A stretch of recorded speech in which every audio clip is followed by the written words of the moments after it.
Primero que todo, tal vez ustedes vieron la invitación, tenemos programada la charla de dos profesores chinos, el profesor Li Jing, que viene de la Universidad de Fudan en Shanghai, pero también teníamos a la profesora Hong Mei de la Universidad Chiao Tong en Xi'an. Por razones de trámites de su pasaporte, la profesora hasta ahora viene en este momento en tránsito desde París, no alcanzó a llegar, llega esta noche, entonces, pues nada, no vamos a contar con la presentación de ella en la jornada de hoy. Sin embargo, ella va a estar aquí a partir de esta noche durante otros 5 días. Si alguien está interesado en contactarla para las temáticas específicas que ella trabaja, pues bienvenidos a contactarnos. Yo les ayudo a entablar la conversación con ella. En este sentido, me voy a tomar el atrevimiento de tomar esta primera sección de la presentación para hablarles un poco sobre contaminación del aire, impactos de la contaminación en salud pública y un poco de los aportes que venimos haciendo desde la Universidad Central en estas temáticas de contaminación ambiental. Mi nombre es Óscar Fajardo, yo soy profesor de la Facultad de Ingeniería y Ciencias Básicas, soy investigador vinculado a la Dirección de Investigación y Transferencia del Conocimiento aquí en la universidad. Y gracias a la dirección, pues tenemos hoy la presencia del profesor Li Jing, que viene a colaborarnos en un proyecto de investigación que estamos realizando. Y les voy a contar un poco de todos los desarrollos que hacemos aquí en la universidad en estos temas de monitoreo de calidad del aire y también un poco de la articulación que estamos haciendo con múltiples universidades en China en los últimos años. Entonces, lo primero que voy a hacer es ponerlos un poco en contexto de la relevancia y el impacto que está teniendo la contaminación del aire a nivel global y aterrizado un poco a nuestro contexto local. ¿Listo? Entonces, les voy a mostrar un poco los resultados de un informe del estado del aire global para el año 2024. Este es un estudio internacional con un énfasis un poco en el efecto que tiene la contaminación específicamente en niños, que son demasiado vulnerables a esta problemática. La contaminación del aire actualmente tiene un impacto alrededor de 8.1 millones de muertes asociadas para el año 2021. Si lo ponemos en contexto, eso es básicamente el tamaño de la ciudad de Bogotá, cada año siendo afectada por la mala calidad del aire global. La Organización Mundial de la Salud estima que el 99% de la población mundial está expuesto a mala calidad del aire, a altos niveles de contaminación. Dentro de ese 99%, obviamente estamos nosotros que vivimos en la ciudad de Bogotá y en las grandes urbes colombianas. La contaminación del aire es considerada el segundo mayor factor de riesgo para la salud a nivel global, solo después de los problemas de presión arterial elevada. Lo curioso acá es que estar expuesto a contaminación del aire también es un indicador o un causante de problemas de elevación en la presión arterial. Entonces, básicamente la contaminación del aire tiene un doble papel aquí en estas dos principales causas de efecto en salud global. Ahora bien, de todos los contaminantes que existen en el aire, seguramente ustedes ya lo tienen claro, tenemos los contaminantes criterio, que son aquellos más estudiados, más monitoreados y legislados, regulados a nivel internacional, pero también tenemos una gran cantidad de contaminantes emergentes, contaminantes persistentes, dado los desarrollos tecnológicos y químicos que hemos tenido en los últimos años. Pero de todos esos, el material particulado es uno de los contaminantes que continúa siendo muy preocupante por las excedencias que presenta, pero además por los grandes efectos nocivos que tiene en la salud pública.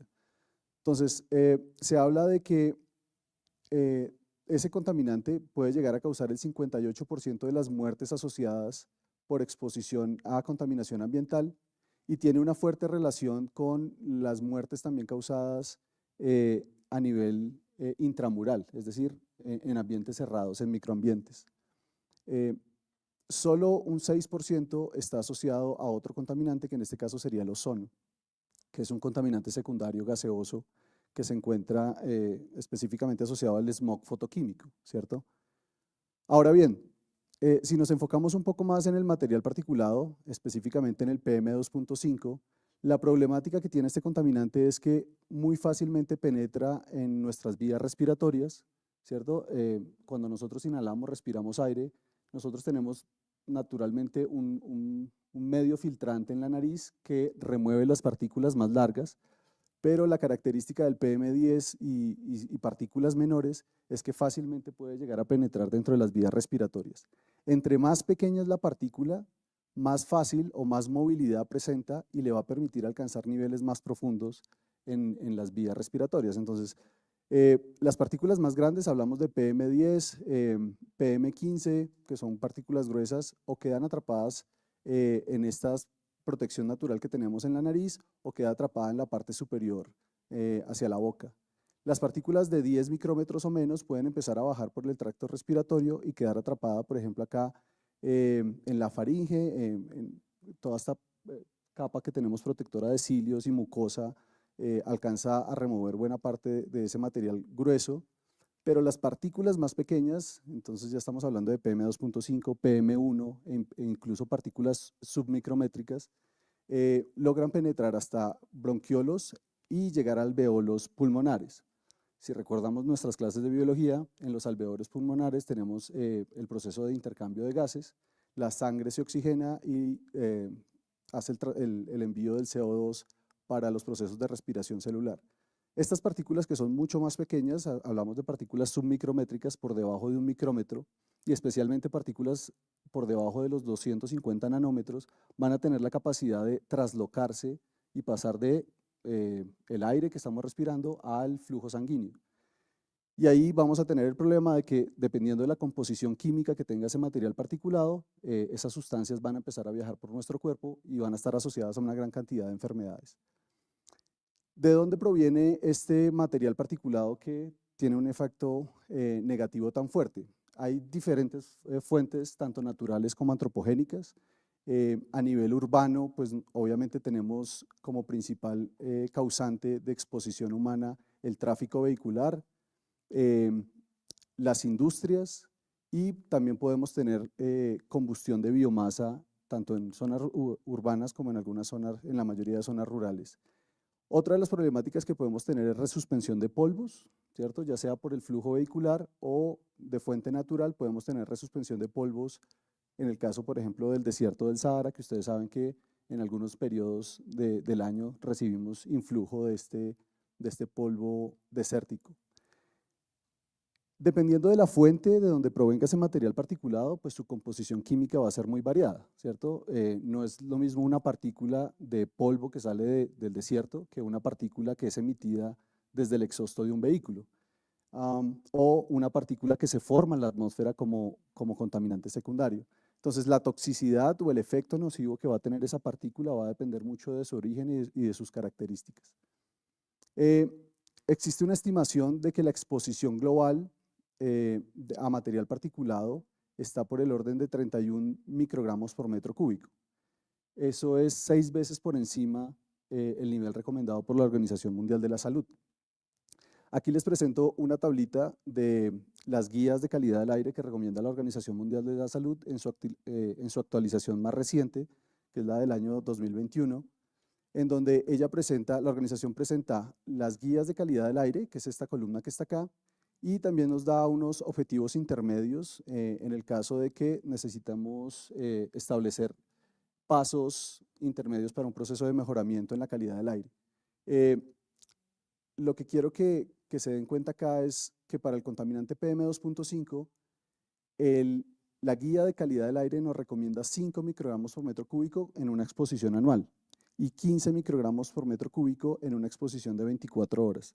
Si me devuelvo a la diapositiva anterior, entonces vemos que el promedio de lo que respira la mayoría de la población del mundo, y recuerden que los promedios son bastante engañosos porque pueden haber picos bastante extremos que se ocultan en ese promedio, es que la mayoría de las personas estamos expuestas a unos niveles de contaminación excesivamente altos. El material particulado es un contaminante que no tiene límite inferior para efectos nocivos. ¿Qué quiere decir eso? Que incluso si yo estoy expuesto a 1 microgramo por metro cúbico, hay ciertas fracciones de la población que pueden llegar a presentar sintomatología asociada a la exposición.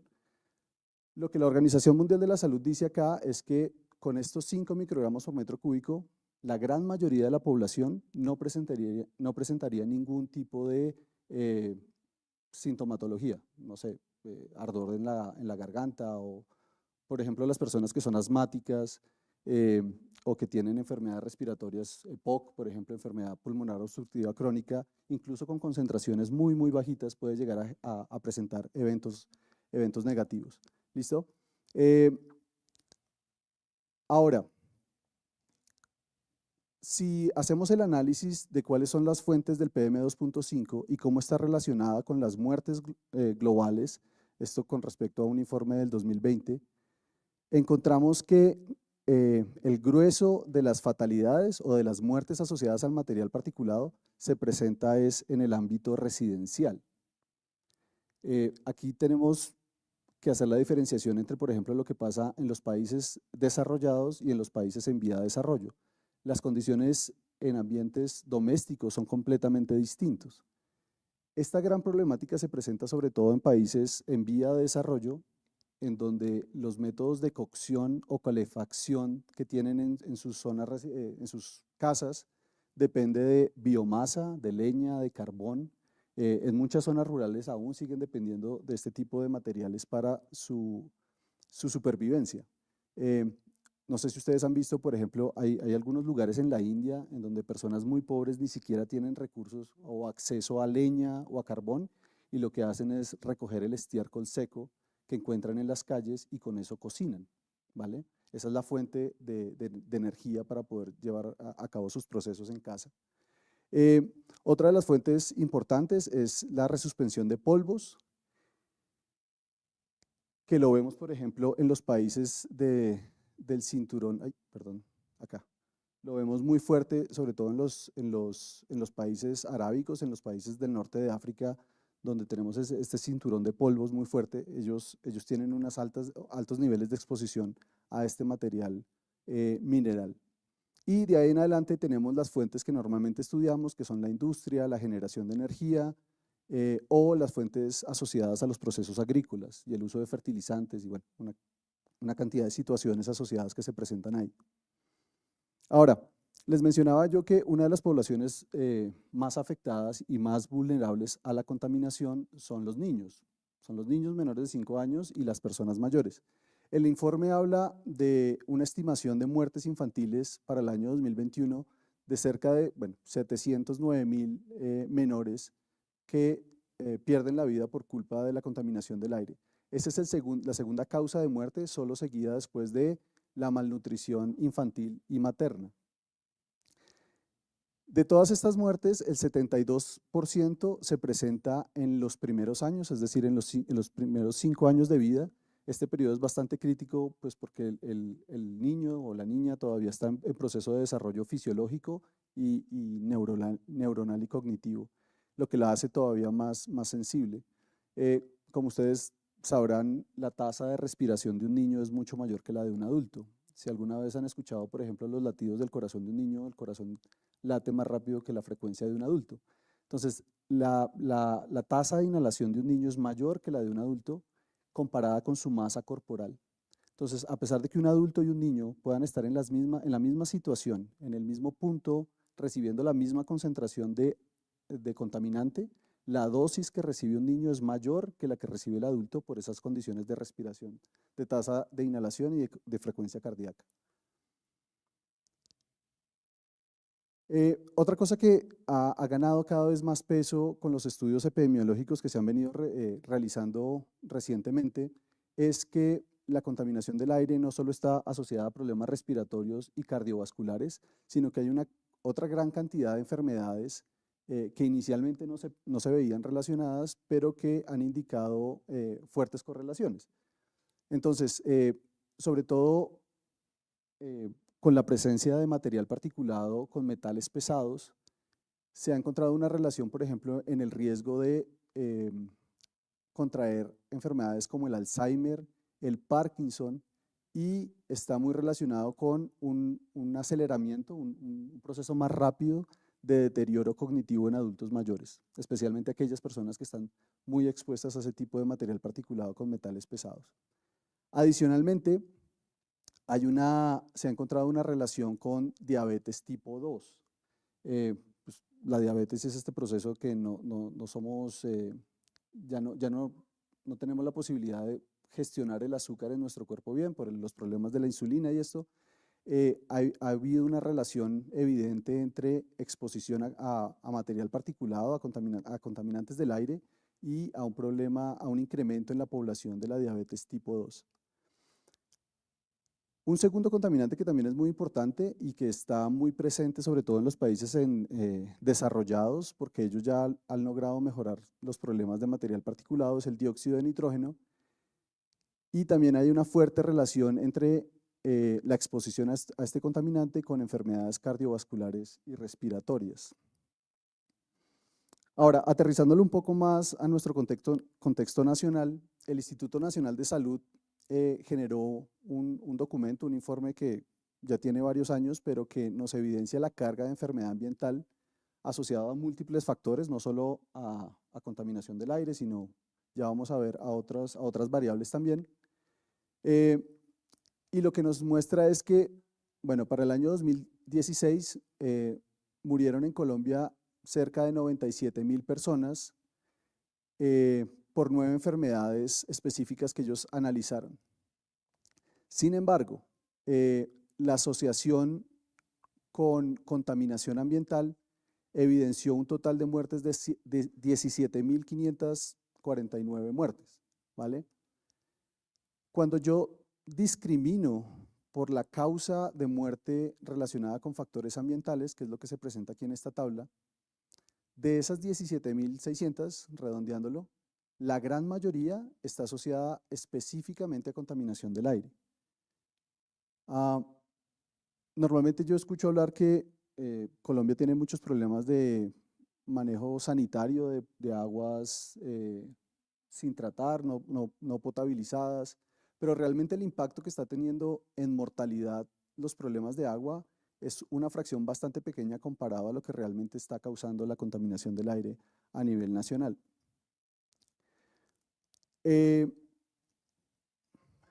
Se hizo un estudio con base en la mortalidad mortalidad y morbilidad causada por la contaminación del aire y se hizo una estimación económica y se estima que estamos perdiendo más de un punto porcentual de nuestro Producto Interno Bruto por culpa de la contaminación. Eso, bueno, para un periodo anterior representaba cerca de 12 billones de pesos. Eso es básicamente una reforma tributaria que era lo que se peleaba hace unos años y meses atrás. Es decir, la inversión que se necesitaría para mejorar la calidad del aire tendría un impacto directo en la economía nacional. Tenemos asociado un 30% del gasto en salud pública con enfermedades respiratorias asociadas directamente a la contaminación del aire.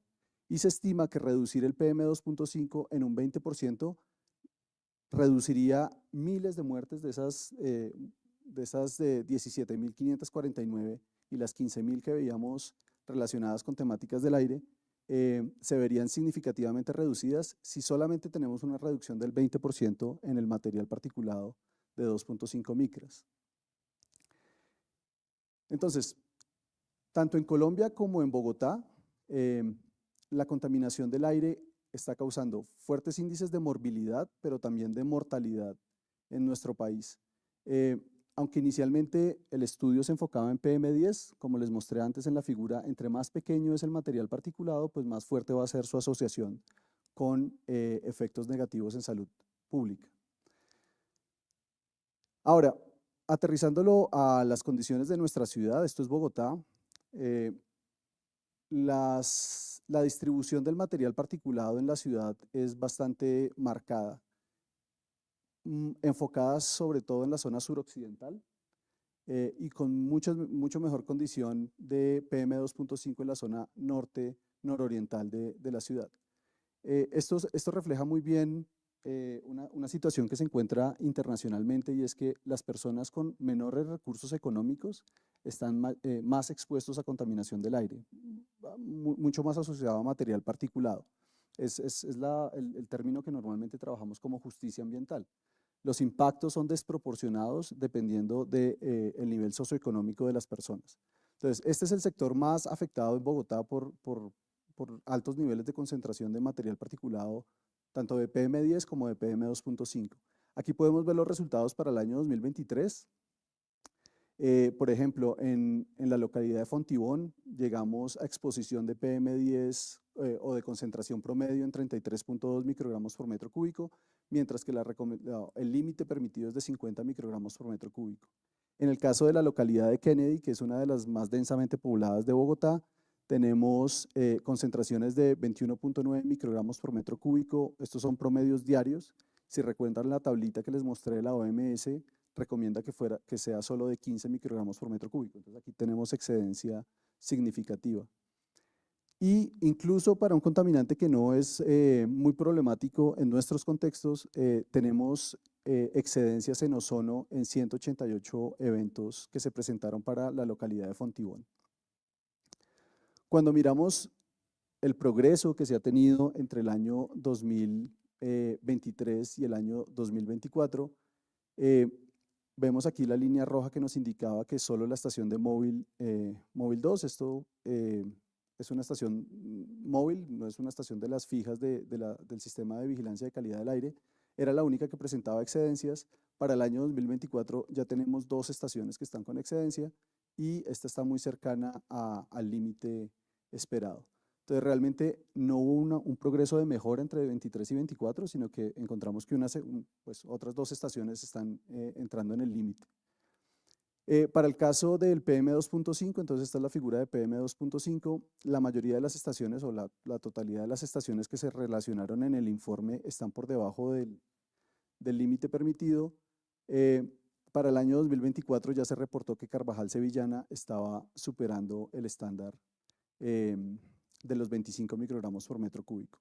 Aquí podemos ver entonces el comportamiento del PM2.5 para los últimos 4 años, 21, 22, 23 y 24, y lo que uno esperaría es ver una mejora en la calidad del aire en el largo plazo, ¿cierto? Si yo sé que todo este contaminante tiene todos estos impactos asociados, pues deberíamos estar viendo un esfuerzo un poco más grande por mejorar la calidad del aire, pero si nos vamos a los comportamientos en la mayoría de las estaciones o se mantienen constantes o en algunos de ellos puede llegar a haber algún tipo de aumento en las concentraciones promedio.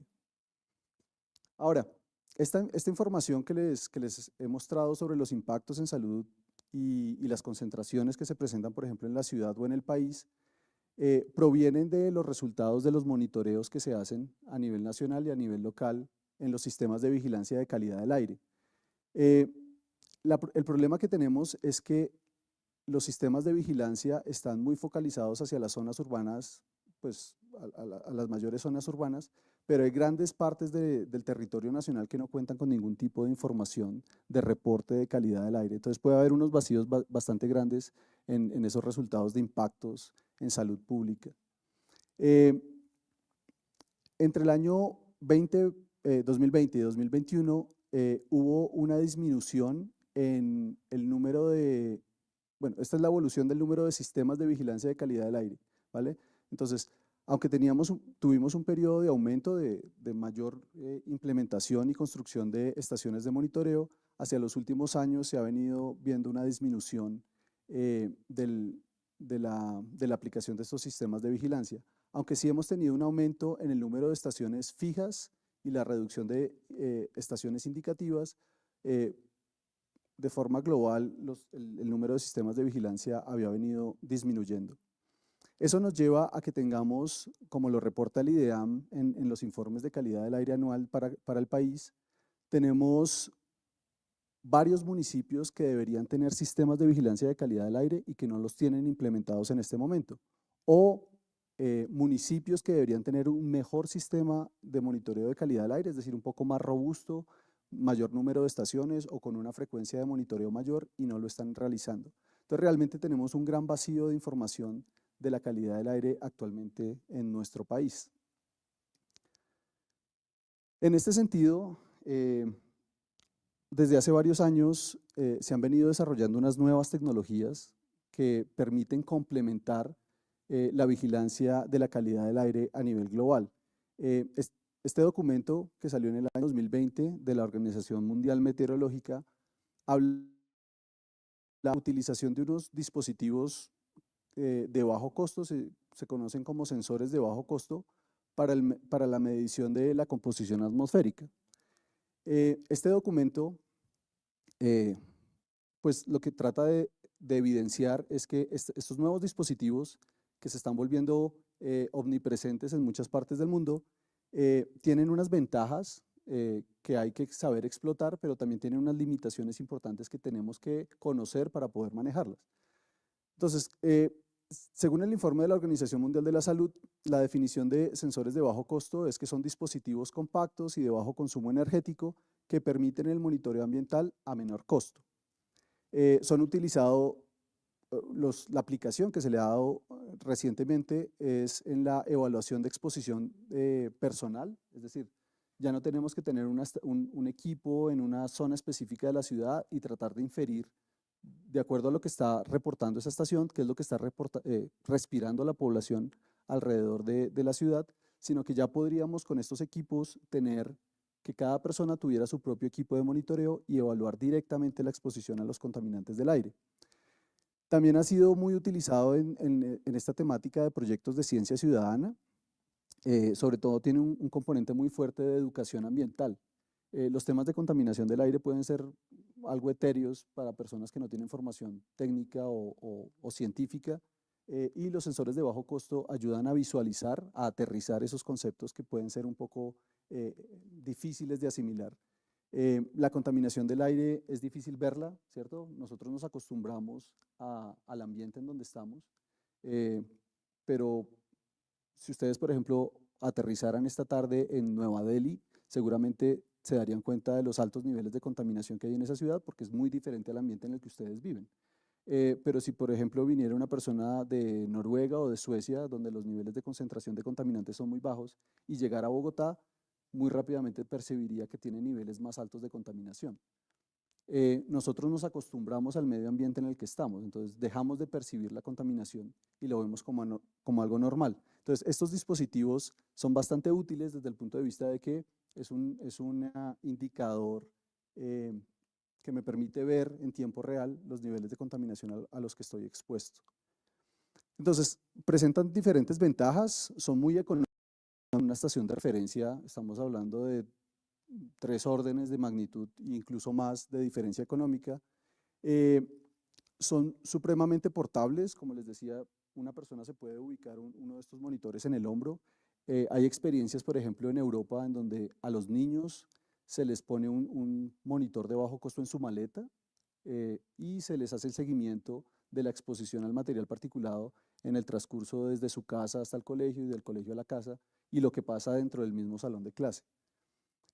Son supremamente versátiles, entonces yo los puedo utilizar tanto en entornos urbanos, industriales o en zonas rurales. Y lo que les mencionaba antes, ha fomentado muchísimo la participación comunitaria. Entonces, como son tan económicos, incluso una junta de acción comunal puede acceder a este tipo de equipos y hacer algún tipo de monitoreo ambiental.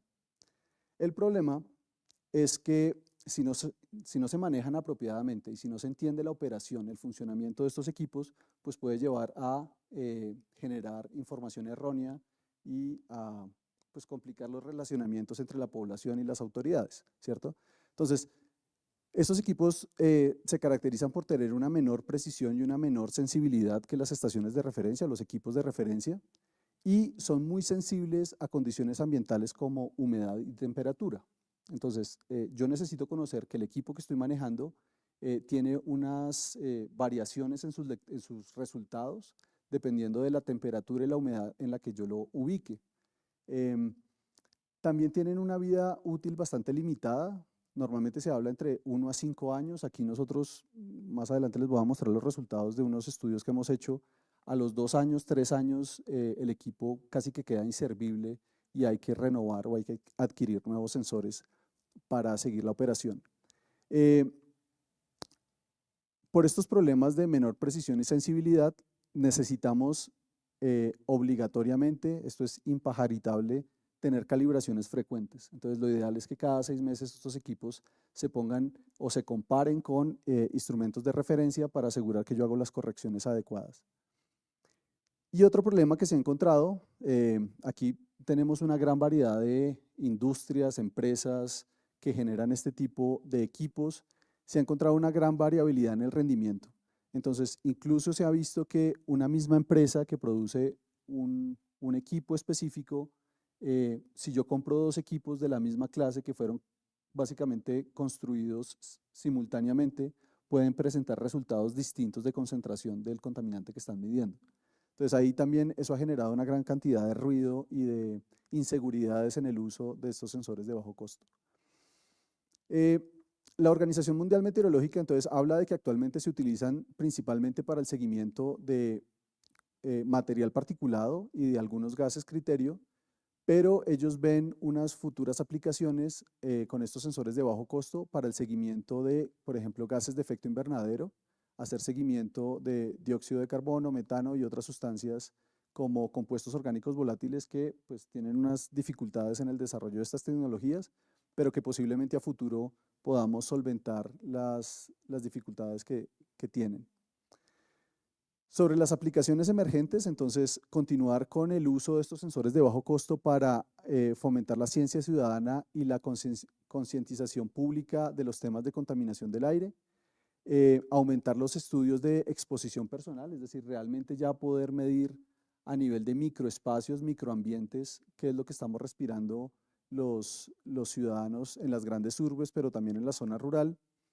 El apoyo a la regulación ambiental, entonces, en muchas ciudades del mundo, incluso aquí en Bogotá ya se está fortaleciendo la red alterna de microsensores de bajo costo con la red de monitoreo oficial, y en Medellín también tenemos otra experiencia bastante fuerte con la autoridad ambiental que tiene las estaciones de referencia y complementadas con sistemas que son administrados incluso por la misma ciudadanía, ¿cierto?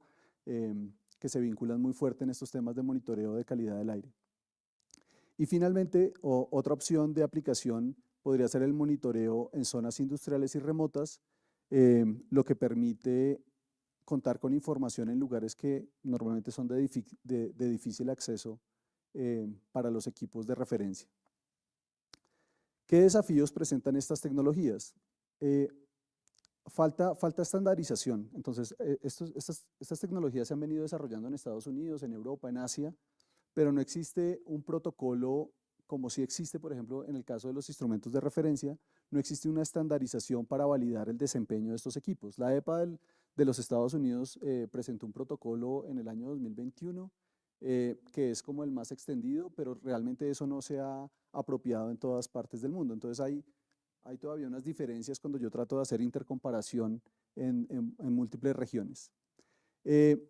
Existe opacidad en los métodos de calibración. Las empresas que fabrican estos equipos utilizan muchos algoritmos que la mayoría de las veces no son claros para quienes utilizan los equipos, y entonces eso puede inducir a una gran cantidad de errores a la hora de utilizar estos equipos en diferentes contextos. No es lo mismo, como les mencionaba antes, las características físico-químicas del material particulado si estoy en una calle en Bogotá, o si estoy en un pueblo remoto en la Amazonía, o si estoy en el desierto, porque las características del material particulado son completamente distintas. Eso hace que el equipo no funcione de la misma o de la forma apropiada en todos los casos. Y finalmente, pues se necesita de unos marcos regulatorios que permita la toma de decisiones para hacer evaluaciones rigurosas de la calidad de los datos que se están generando con estos sensores de bajo costo. Ahora, nosotros aquí desde la Universidad Central, desde hace ya varios años, tal vez desde el año 2018, hemos venido apropiando esta tecnología de los sensores de bajo costo. Entonces nosotros aquí tenemos una unidad especializada para desarrollo tecnológico, que es la DIT, ¿cierto? Y con la participación de ingenieros electrónicos, mecánicos, ingenieros ambientales, hemos desarrollado una plataforma de monitoreo ambiental para contaminantes atmosféricos, utilizando Internet de las Cosas y actualmente contamos con nuestra propia red de monitoreo de calidad del aire, por ejemplo. Aquí podemos ver las primeras versiones que tuvimos y una versión mejorada con muchas más capacidades. Esta tecnología nos permite tener redes hiperdensas, significa que yo puedo tener equipos distribuidos cada 200, 300 metros.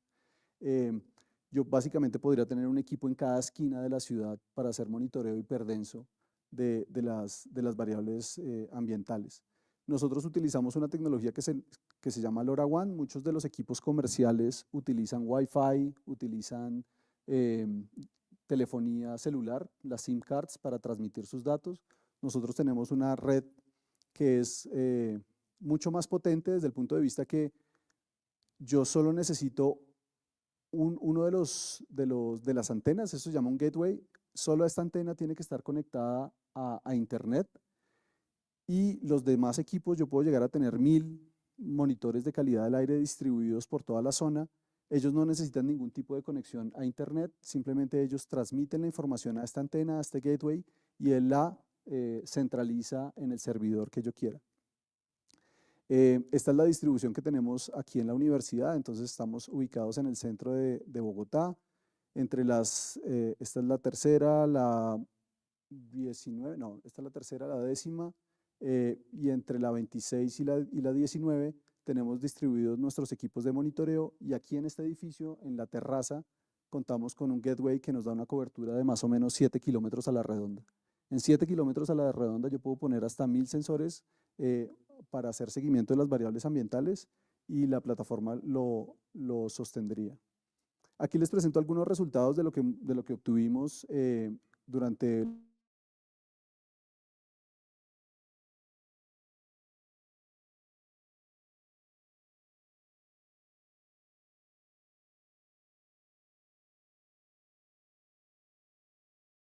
uno que está en el edificio OREP, que es el edificio que está aquí sobre la carrera quinta, y vemos el comportamiento del PM2.5 en ese primer semestre. Si ustedes conocen el comportamiento del material particulado aquí en Bogotá, entonces es un comportamiento bimodal. La primera parte del año tenemos las mayores concentraciones, hacia el mes de julio, agosto, septiembre tenemos las concentraciones más bajas por los vientos que tenemos y la temporada húmeda. Y aquí los sensores fueron capaces de detectar esa estacionalidad muy marcada del primer semestre. ¿Qué encontramos? Para esos 6 meses del 2024 encontramos que las concentraciones promedio, estos son promedios para todo el periodo, internamente en la universidad estábamos con una concentración promedio de cerca de 20 microgramos por metro cúbico. En el OREP, que es sobre la carrera quinta, un promedio de cerca de 25 microgramos por metro cúbico, y sobre la séptima, que es una vía ahora peatonalizada, la concentración es de 18 microgramos por metro cúbico. Si yo extrapolara esto a concentraciones anuales, porque esto es de todo el periodo de 6 meses, si recuerdan, estamos excedidos de la recomendación de la Organización Mundial de la Salud, que era de solo 5 microgramos por metro cúbico. Y a pesar de que uno no percibe que esta zona sea muy contaminada, ¿cierto? Uno no tiene la idea de que esta zona cerca de la universidad tenga tan altos niveles de contaminación, pues sí tenemos unas excedencias de entre 4 y 5 veces lo que recomienda la Organización Mundial de la Salud. Ahora, gracias a la resolución que tienen estos equipos, nosotros hacemos monitoreo cada minuto de las concentraciones del PM2.5, pues yo puedo hacer un análisis de cómo varía la concentración del contaminante a lo largo del día. Este también es un promedio de los 6 meses, y lo que encontramos es el marcado comportamiento de estaciones que son de tráfico. Entonces, este que les decía, el OREP, es el que queda sobre la carrera quinta, que es una vía de flujo vehicular. Vemos la hora pico, ¿cierto? Que es entre las 6 de la mañana y las 10 de la mañana. Tenemos el pico más alto de concentración del contaminante, que puede llegar hasta 50 microgramos por metro cúbico. Y después las horas valle, que es cuando todos estamos en la oficina, bueno, y estas cosas. Y hacia las horas de la tarde, el segundo pico, que es el pico del regreso a nuestras casas, que suele ser un segundo pico mucho más bajo, porque no todos salimos a la misma hora de nuestras labores, ¿cierto? y vemos el comportamiento de las otras dos estaciones. El caso de Ley, que es una estación de la vía peatonalizada, que desde las 6 de la mañana, cuando empezamos actividades, tiene su aumento, se mantiene relativamente constante, y hacia las 8 de la noche vuelve a decaer. Entonces, los niveles de concentración están muy asociados a las actividades económicas que se llevan en esa zona, ¿no? Tenemos muchos vendedores ambulantes, asaderos en esa zona que incrementan la concentración. Bueno, esta es una relación de cómo se comporta el PM2.5 al compararlo con el PM10. Eso me da una idea general de cuál es la fuente de origen del contaminante. La proporción PM2.5, PM10 siempre es superior al 80%, lo que quiere decir que el contaminante que está siendo detectado está muy asociado a procesos de combustión. Obviamente esto es tráfico en esta zona de la ciudad, y es muy poco, estaría por debajo del 15-20% lo asociado a material grueso que podría ser de polvos de resuspensión, por ejemplo, de la circulación vehicular en las calles. Bueno, esta no se las voy a explicar. Esta diapositiva acá nos muestra es una aplicación que le hemos dado a esos datos de los sensores de bajo costo. Nosotros tenemos aquí un programa de maestría en analítica de datos, y eso nos permite jugar con esos datos y darles una visualización un poco más novedosa para entender el contexto del contaminante. Esto es una plataforma que fue desarrollado como un trabajo de grado de maestría de analítica de datos, en donde integramos los datos de la red de monitoreo. Estas son todas las estaciones de la red de monitoreo de Bogotá, y los integramos con nuestros datos de nuestras estaciones locales. Y eso nos permitía pues hacer unas visualizaciones y unos análisis que ellos utilizaron para su trabajo de grado final. Finalmente, estos equipos los desarrollamos, pero queríamos saber cómo se comparaban con equipos comerciales. En el año 2021, la Secretaría de Ambiente realizó un proyecto de intercomparación. Era el momento en el que la Secretaría de Ambiente estaba empezando su proceso de entendimiento de cómo podía utilizar los sensores de bajo costo para complementar la red de referencia de calidad del aire, y nos invitaron a participar. Nosotros fuimos el único desarrollo local que se incluyó en el proyecto. Los otros equipos que ustedes ven acá pertenecen a empresas internacionales, empresas europeas, empresas americanas que son bastante reconocidas en el desarrollo de este tipo de tecnologías. Nos incluyeron, entre otras cosas, porque nosotros fuimos el único dispositivo que contaba con esta tecnología de IoT, de LoRaWAN, mientras que los otros utilizaban o telefonía, datos telefónicos de red celular, o Wi-Fi, lo que limita mucho la conectividad de ese tipo de equipos. Ellos se encargaron de hacer todo el análisis de los resultados de esa campaña de intercomparación. Lo que ustedes ven acá es la implementación del protocolo de la EPA de los Estados Unidos, en donde nos pide evaluar tanto sesgo, linealidad, error de 3 equipos de las diferentes empresas que se vincularon al proyecto. Y lo que encontró la Secretaría de Ambiente es que el desarrollo nuestro aquí en la universidad tiene resultados iguales o incluso mejores que muchos de estos dispositivos comerciales que se encuentran actualmente en el mercado. En este momento entonces tenemos un prototipo validado en entorno operativo real. Eso en términos de desarrollo tecnológico es un TRL7. Como les mencionaba antes, la limitación que tienen estos equipos es que continuamente se pueden descalibrar y desviarse de su valor real. Lo que hacemos nosotros es una calibración periódica. Cada 6 meses llevamos nuestros equipos y los instalamos junto a la estación de referencia. En este caso tenemos como equipo de referencia un beta atenuador de la Secretaría de Ambiente en la estación de las ferias, que es una estación de tráfico, y allí hacemos un proceso de un par de semanas de colocación y aplicamos la metodología de la EPA para hacer la calibración y validación de los equipos. Nosotros hemos vinculado mucho esto en los temas de formación académica, de educación ambiental. Aquí tenemos estudiantes de ingeniería ambiental que están en los cursos de contaminación atmosférica, pero también tenemos un curso específico que se llama monitoreo ambiental con microsensores.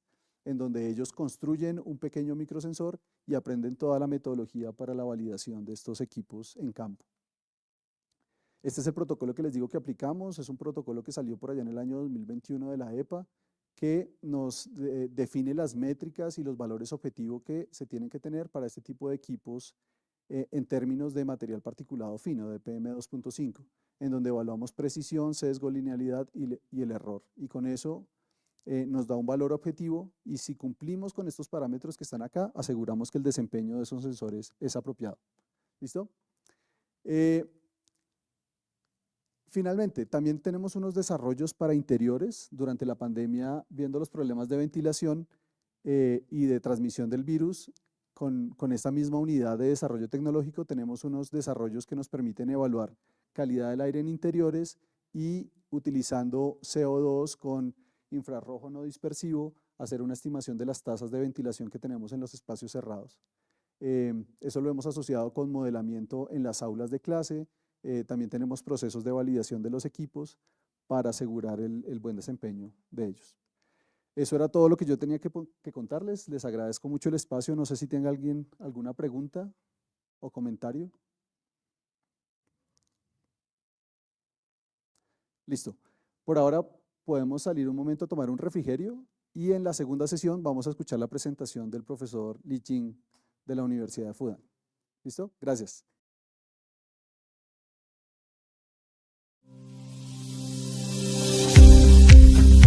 Por más de medio siglo, la Universidad Central se ha caracterizado por su firme compromiso con el conocimiento y la alta calidad, que hoy trascienden hacia la excelencia.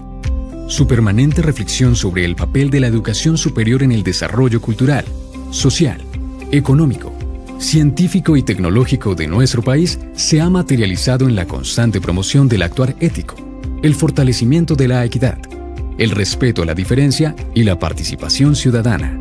El arduo trabajo que hemos plasmado en la creación de propuestas académicas y planes de estudio pertinentes ha sido ratificado año tras año con la formación integral de cerca de 50.000 profesionales en ciencias, técnicas, tecnologías, artes, derecho y humanidades al servicio de nuestro país.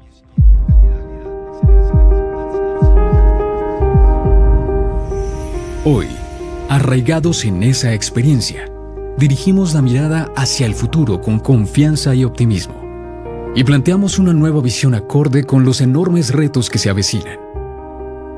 Ante un mundo que experimenta decisivas y veloces transformaciones, nos reconocemos como una institución comprometida con el conocimiento y la innovación para dar solución a problemas sociales, políticos, económicos y ambientales que afrontan nuestra sociedad. Pero, por encima de todo, nos asumimos como una comunidad interesada en el bienestar y la realización de las personas. Queremos favorecer la consolidación de entornos laborales y de aprendizaje colaborativos, en los que prime el reconocimiento y el crecimiento personal y colectivo.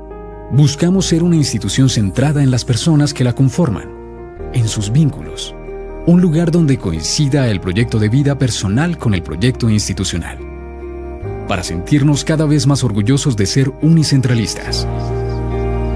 Reconocemos la importancia de continuar avanzando hacia la sostenibilidad social, económica y ambiental para garantizar la solidez de nuestra institución futura, a través del manejo transparente y responsable de nuestros recursos. Este será el pilar para el crecimiento y expansión de nuestra presencia en otras regiones del territorio nacional. Así, nos mantendremos fieles al propósito de nuestros fundadores, de llevar educación superior de la mejor calidad a todos los sectores sociales. De igual forma, asumimos el compromiso de anticiparnos a esas transformaciones y encaminarnos a una universidad central inteligente, innovadora y digital. Utilizaremos toda la experiencia adquirida en estos años para gestionar el conocimiento, la tecnología y la información de manera ágil y eficiente. Pondremos todo el empeño en usar tecnologías digitales y emergentes para potenciar los procesos formativos, de gestión académica y administrativa, así como la toma de decisiones estratégicas. Las herramientas tecnológicas serán un vehículo que fortalecerán nuestro quehacer y amplificarán nuestro impacto en el entorno y en el proyecto de vida de los integrantes de nuestra comunidad. Impulsados por un espíritu transformador y por la certeza sobre nuestra capacidad para colaborar y crecer juntos, avanzaremos con esperanza, orgullo y determinación en la consolidación de una universidad de excelencia que le aporta a la ciudad y al país, y en la construcción de un futuro sostenible, solidario, con igualdad de oportunidades que promueve el desarrollo personal y profesional de todos los ciudadanos. Nuestra visión es clara y nuestro compromiso inquebrantable.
Elegir dónde estudiar no es solo escoger una carrera, es decidir quién quieres ser y hasta dónde quieres llegar. Y en ese camino, no todas las universidades son iguales.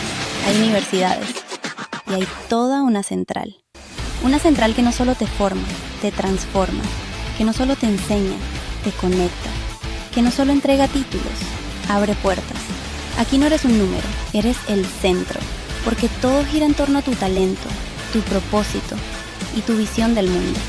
Somos la central del conocimiento, de las oportunidades, de los triunfos, del reconocimiento, la central de lo posible.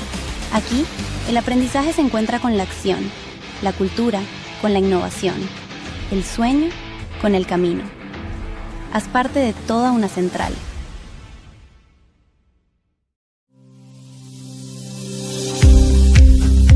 Por más de medio siglo, la Universidad Central se ha caracterizado por su firme compromiso con el conocimiento y la alta calidad, que hoy trascienden hacia la excelencia.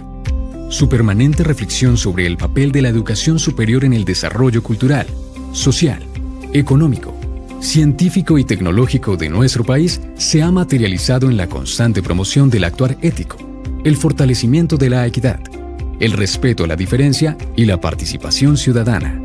El arduo trabajo que hemos plasmado en la creación de propuestas académicas y planes de estudio pertinentes ha sido ratificado año tras año con la formación integral de cerca de 50.000 profesionales en ciencias, técnicas, tecnologías, artes, derecho y humanidades al servicio de nuestro país.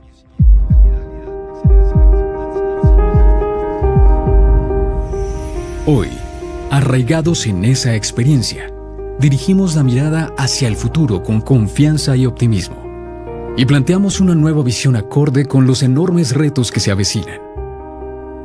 Ante un mundo que experimenta decisivas y veloces transformaciones, nos reconocemos como una institución comprometida con el conocimiento y la innovación para dar solución a problemas sociales, políticos, económicos y ambientales que afrontan nuestra sociedad. Pero, por encima de todo, nos asumimos como una comunidad interesada en el bienestar y la realización de las personas. Queremos favorecer la consolidación de entornos laborales y de aprendizaje colaborativos, en los que prime el reconocimiento y el crecimiento personal y colectivo. Buscamos ser una institución centrada en las personas que la conforman, en sus vínculos, un lugar donde coincida el proyecto de vida personal con el proyecto institucional, para sentirnos cada vez más orgullosos de ser unicentralistas. Reconocemos la importancia de continuar avanzando hacia la sostenibilidad social, económica y ambiental para garantizar la solidez de nuestra institución futura a través del manejo transparente y responsable de nuestros recursos. Este será el pilar para el crecimiento y expansión de nuestra presencia en otras regiones del territorio nacional. Así, nos mantendremos fieles al propósito de nuestros fundadores, de llevar educación superior de la mejor calidad a todos los sectores sociales. De igual forma, Asumimos el compromiso de anticiparnos a esas transformaciones y encaminarnos a una Universidad Central inteligente, innovadora y digital. Utilizaremos toda la experiencia adquirida en estos años para gestionar el conocimiento, la tecnología y la información de manera ágil y eficiente. Pondremos todo el empeño en usar tecnologías digitales y emergentes para potenciar los procesos formativos, de gestión académica y administrativa, así como la toma de decisiones estratégicas. Las herramientas tecnológicas serán un vehículo que fortalecerán nuestro quehacer y amplificarán nuestro impacto en el entorno y en el proyecto de vida de los integrantes de nuestra comunidad. Impulsados por un espíritu transformador y por la certeza sobre nuestra capacidad para colaborar y crecer juntos, avanzaremos con esperanza, orgullo y determinación en la consolidación de una universidad de excelencia que le aporta a la ciudad y al país, y en la construcción de un futuro sostenible, solidario, con igualdad de oportunidades que promueve el desarrollo personal y profesional de todos los ciudadanos. Nuestra visión es clara y nuestro compromiso inquebrantable.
Elegir dónde estudiar no es solo escoger una carrera, es decidir quién quieres ser y hasta dónde quieres llegar. Y en ese camino, no todas las universidades son iguales. Hay universidades y hay toda una central.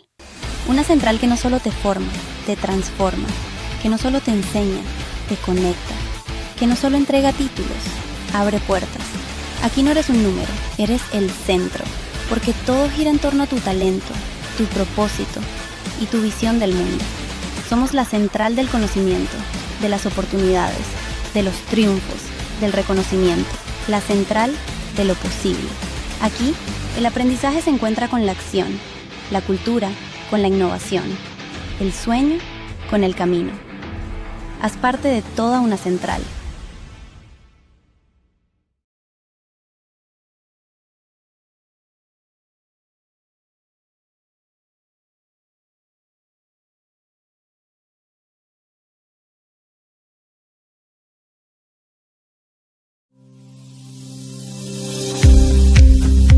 Por más de medio siglo, la Universidad Central se ha caracterizado por su firme compromiso con el conocimiento y la alta calidad, que hoy trascienden hacia la excelencia.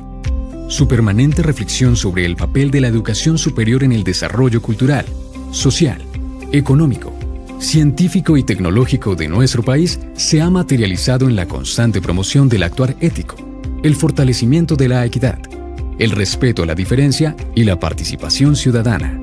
El arduo trabajo que hemos plasmado en la creación de propuestas académicas y planes de estudio pertinentes ha sido ratificado año tras año con la formación integral de cerca de 50.000 profesionales en ciencias, técnicas, tecnologías, artes, derecho y humanidades al servicio de nuestro país.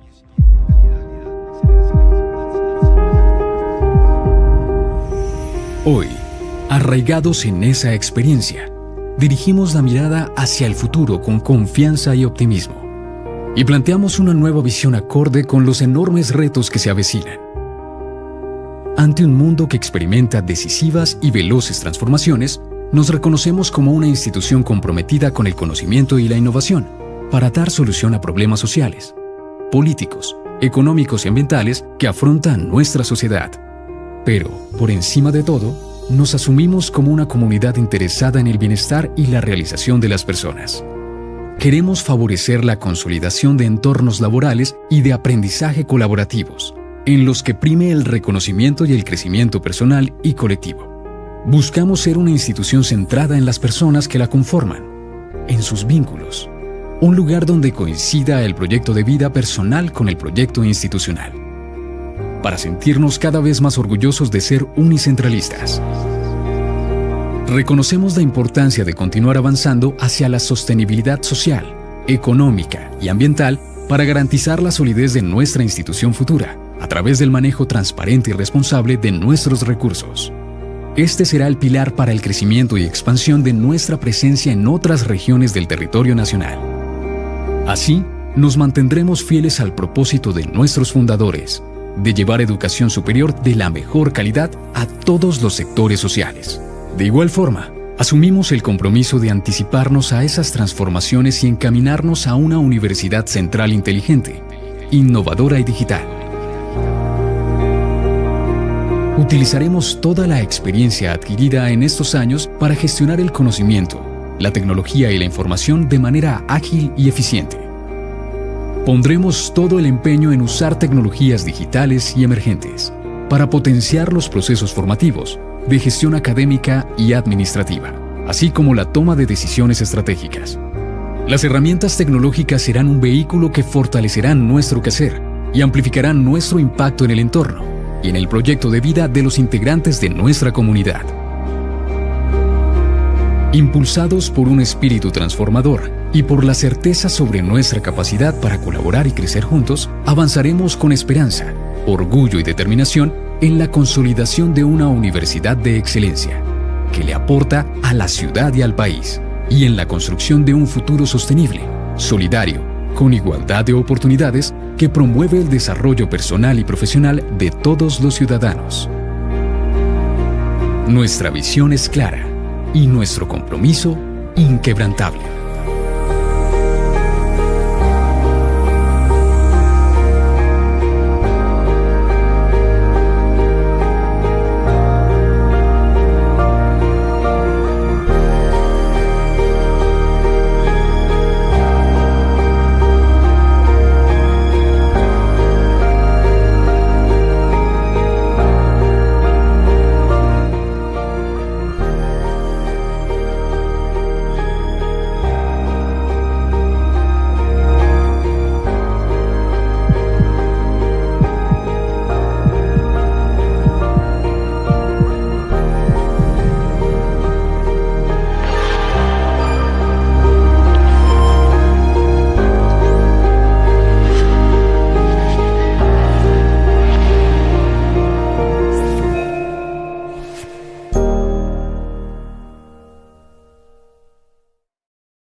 Elegir dónde estudiar no es solo escoger una carrera, es decidir quién quieres ser y hasta dónde quieres llegar. Y en ese camino, no todas las universidades son iguales. Hay universidades y hay toda una central. Una central que no solo te forma, te transforma, que no solo te enseña, te conecta, que no solo entrega títulos, abre puertas. Aquí no eres un número, eres el centro, porque todo gira en torno a tu talento, tu propósito y tu visión del mundo. Somos la central del conocimiento, de las oportunidades, de los triunfos, del reconocimiento, la central de lo posible. Aquí, el aprendizaje se encuentra con la acción, la cultura con la innovación, el sueño con el camino. Haz parte de toda una central.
con nosotros. Vamos ahora sí a continuar con la presentación del profesor Li Jing de la Universidad de Fudan en Shanghai. Les voy a hacer un poco de contexto de dónde viene nuestro invitado. La Universidad de Fudan fue fundada en el año 1905 y es una de las instituciones de investigación más reconocidas de China, una de las universidades líderes a nivel mundial. Actualmente ocupa el puesto 26 en el QS World University Ranking del año 2027, mientras que el área específica donde trabaja el profesor Lee en ciencias ambientales e ingeniería se sitúa en el puesto 22 a nivel global en el Global Ranking of Academic Subjects de 2025. La universidad tiene un reconocimiento internacional y liderazgo en la investigación científica, innovación y formación avanzada. El profesor Lee destaca por su trayectoria académica en el Departamento de Ciencias Ambientales e Ingeniería y su investigación se centra en la interacción entre la química atmosférica, la contaminación del aire y la salud ambiental. Ha publicado más de 70 artículos como primer autor o autor de correspondencia en revistas internacionales de alto impacto como Nature, Nature Energy, Nature Communications, One Earth, Environmental Science and Technology y Geophysical Research Letters. La excelencia científica del profesor Lee también ha sido reconocida mediante distinciones muy prestigiosas en China. En el año 2025 recibió el National Science Fund for Distinguished Young Scholars y previamente en el año 2021 recibió el Premio Nacional del Fondo de Ciencias para Académicos Excelentes. Su investigación aporta evidencia fundamental para replantear la gestión de la calidad del aire, no solo en términos de concentración del material particulado, que era lo que yo les hablaba aquí, sino que también considera su composición química y su toxicidad. Esta perspectiva resulta esencial para desarrollar políticas de control de la contaminación atmosférica más efectivas y orientadas a la protección del medio ambiente. Professor Lee, it's a pleasure to have you here. Thank you so much for coming to Colombia, to Universidad Central, and I let you to give your presentation. Okay, thank you, Professor Oscar. It's my honor to be here. This is my first time to be South American, also first time to Bogota and Colombia. So, as introduced by Professor Oscar, my research topic is, briefly, my background is physics. My bachelor degree is theoretical physics. My PhD degree is nuclear science. And after that, I get a postdoctor with Oscar in the same, we were the lab mates. We were desks, just a neighbor. You remember? It's about 11, 12 years ago. And at that time, I take a postdoctor there, and then air pollution. And after I get the faculty position in Fudan University, I try to combine different topics together. We call it interdisciplinary research, physics, chemistry, biology together. And then, so today I will introduce atmospheric aerosol toxicity. It's a mixing lots of different discipline knowledge together. Okay, firstly, I go to the brief introduction. In fact, Oscar has just introduced a very well introduction for my topic. So this is recently Oscar took with me together to the Monterey, the mountain, and we see the city, and we have a thinking about what's that in the sky. Lots of things in that. In fact, we can find lots of different sizes of particles in the air. From the most smallest one, we call it molecular. This is mainly gas. And after that, there are lots of different size things, including sulfate, SOA, soot, and also dust, something, C3, and all this. And if they are very large size, it will be, for example, like rain, snow, and all this, because they are very large size, it will be very heavy, and then cannot be suspended in the air for a long time, so it's easy to precipitation to the ground. So normal day in the air, we call it aerosol. It's called from several nanometer to several tens micrometer. So all these size we call them aerosols. So there is a question: is there a gold in the air? If there's gold, gold must be similar as aerosol. because it's suspended in the air. Okay, let's forget it. Oh, what's the effect of the aerosol to our life? And our Earth has a history about 5 billion years, about less than 5 billion. But if there is a organisms in the Earth is about 500 million years, and after that we has experienced 5 times of mass extinctions. But why so many things has been distinguished at the same time?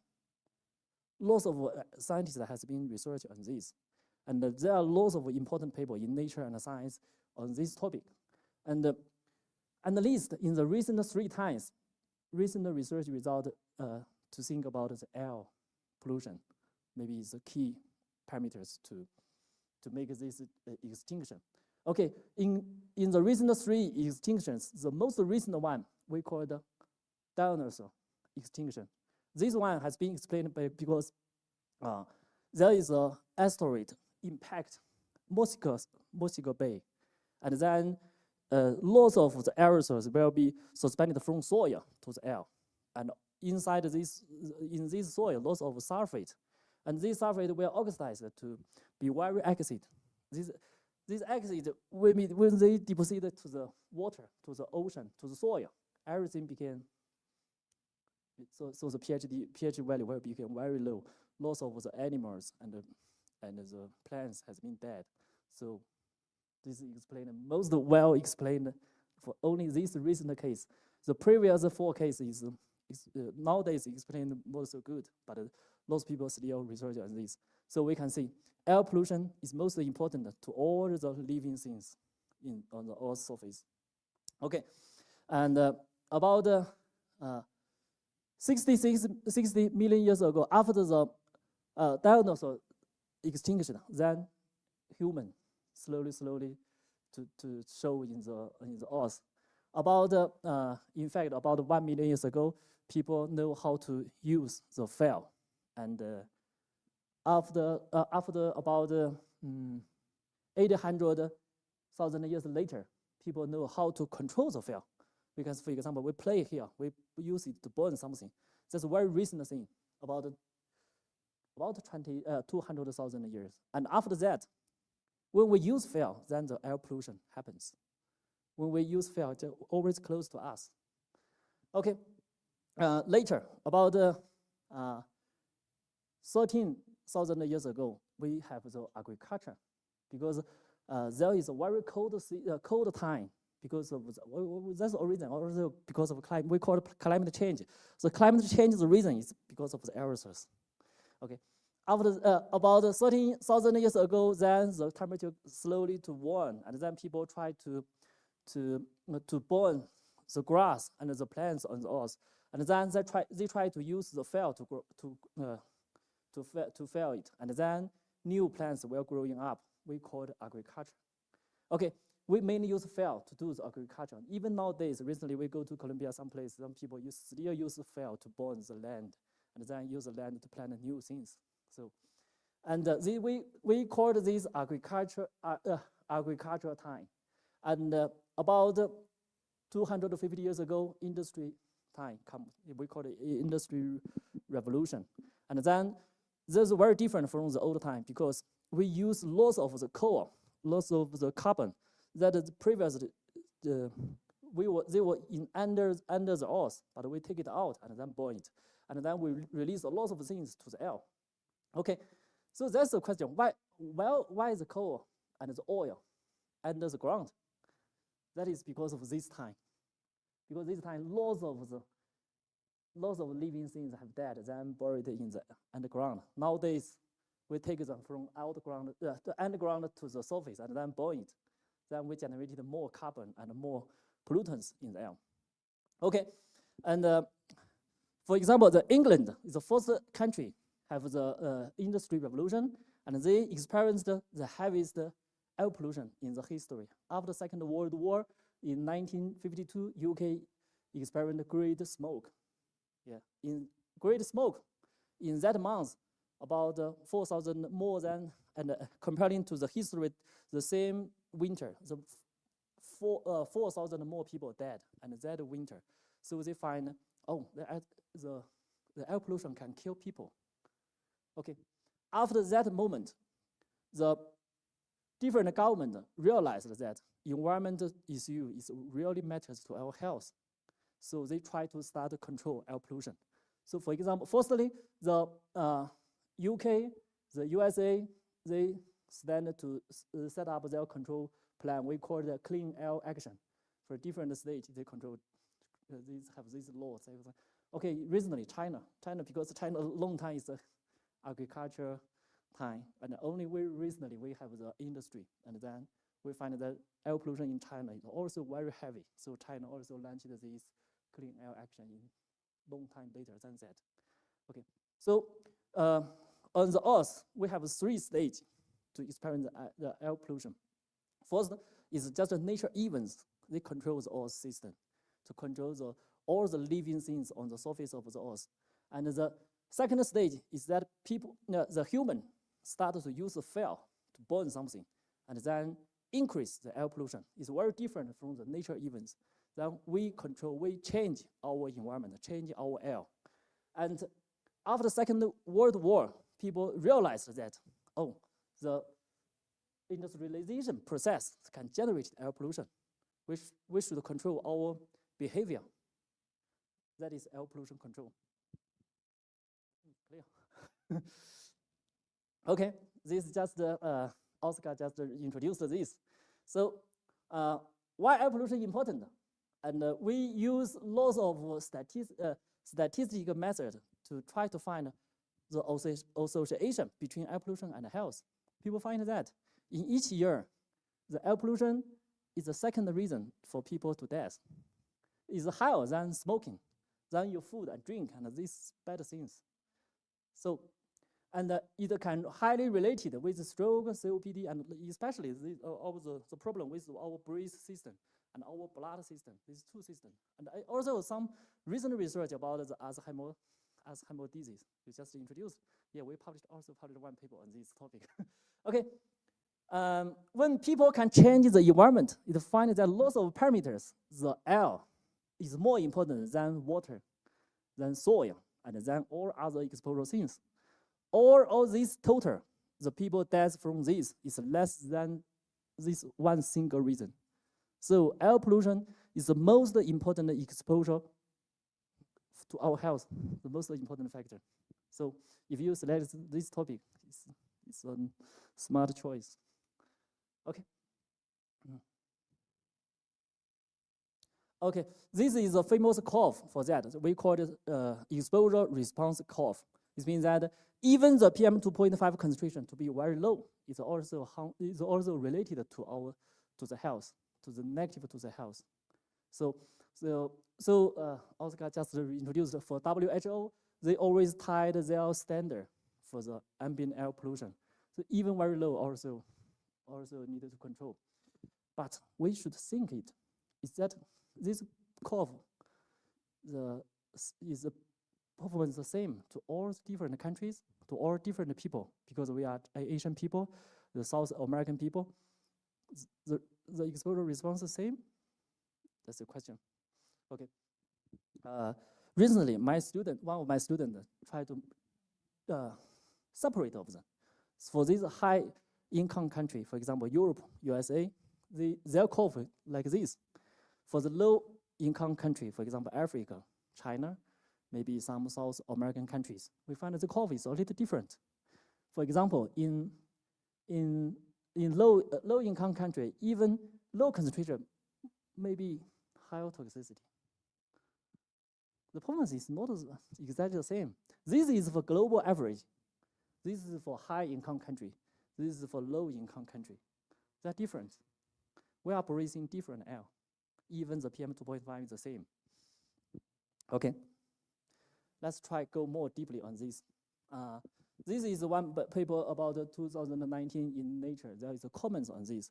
They make the statistics for different countries. We find, for example, when the PM2.5 and similar as 60 microgram per cubic meter, we find that for different countries, they are very different. For example, the poor country in the red color, and if the rich country like USA, even the same PM 2.5 concentration, their related deaths is very different. So if we only count the PM 2.5 physical parameter, maybe it's not enough to understand their health effect.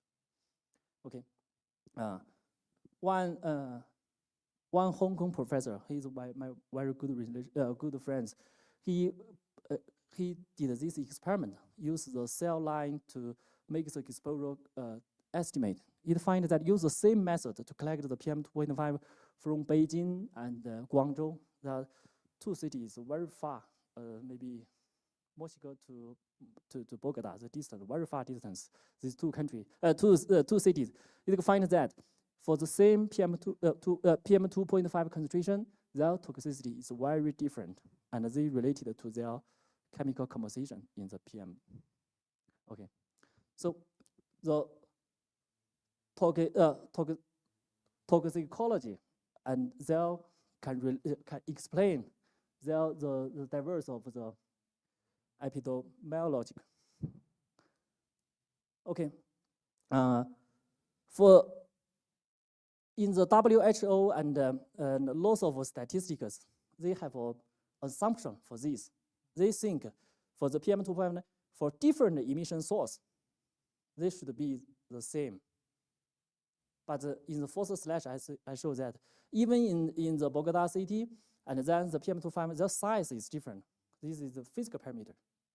But except the size, their chemicals from different, this source, their chemicals also different. Okay, so even in the paper in science, in these two science papers, they use the same assumption that all these PM 2.5 perform the same if they are the same concentration. Okay. My meaning is that in the currently for the even the powerful institutes, they report the data said PM 2.5 and their concentration is something, and then in fact their chemicals is very different. Even their detailed parameter, for example, the size segment is very different. Okay, I take this for example. For the industry revolution, we mainly use the carbon energy. When we burn the carbon as coal, as oil, as gas, all these are carbons. When we burn it in high efficiency, we call it complete or near complete combustion. All the carbon will translate to, will change it, become the CO2, and all the matters will become become, for example, iron became iron oxide, something like this. And also these things will be oxidized. Like power plants, very high efficiency combustion. When we see their plume, it's very white. So we can see it's a chimney. Some chimney is very white, some chimney is very black. So what is black? Black means that lots of carbons escaped from the film to the gas, to the exhaust. So why? Because the loss of carbon became the aerosoles or became the VOC, different type of VOC. And so the carbon as aerosols, then in the plume we see is black. So like the wildfire, residential combustion, sheep, and also yesterday, and we together with Oscar to go to leave Bogota, we find lots of trucks. They are very black because it's incomplete combustion. Okay, the problem is about the carbon and also the minerals from the underground to the surface of the earth. When we burn it, then they change to different things. Okay, so the problem is that the origination of the aerosol is different. So their physical, their chemistry will be different. Because different source, their oxidation process is very different. So my research strategy, I designed my research like this. Firstly, we focus on human activities. It means that different type of combustions. And then when it's when it's released the pollutants in the air, we will collect it to characterize these physical characters and also chemicals, and also further, we will estimate their toxicities. And then when we get these parameters, we will put in the modeling, global modeling. We will estimate how important of that.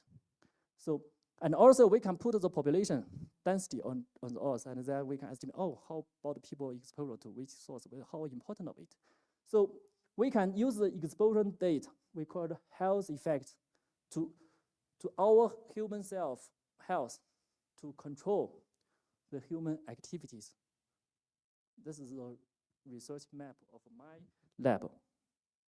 Okay, so in my lab, we collected different emission sources, including this is connected in China, mainly in China.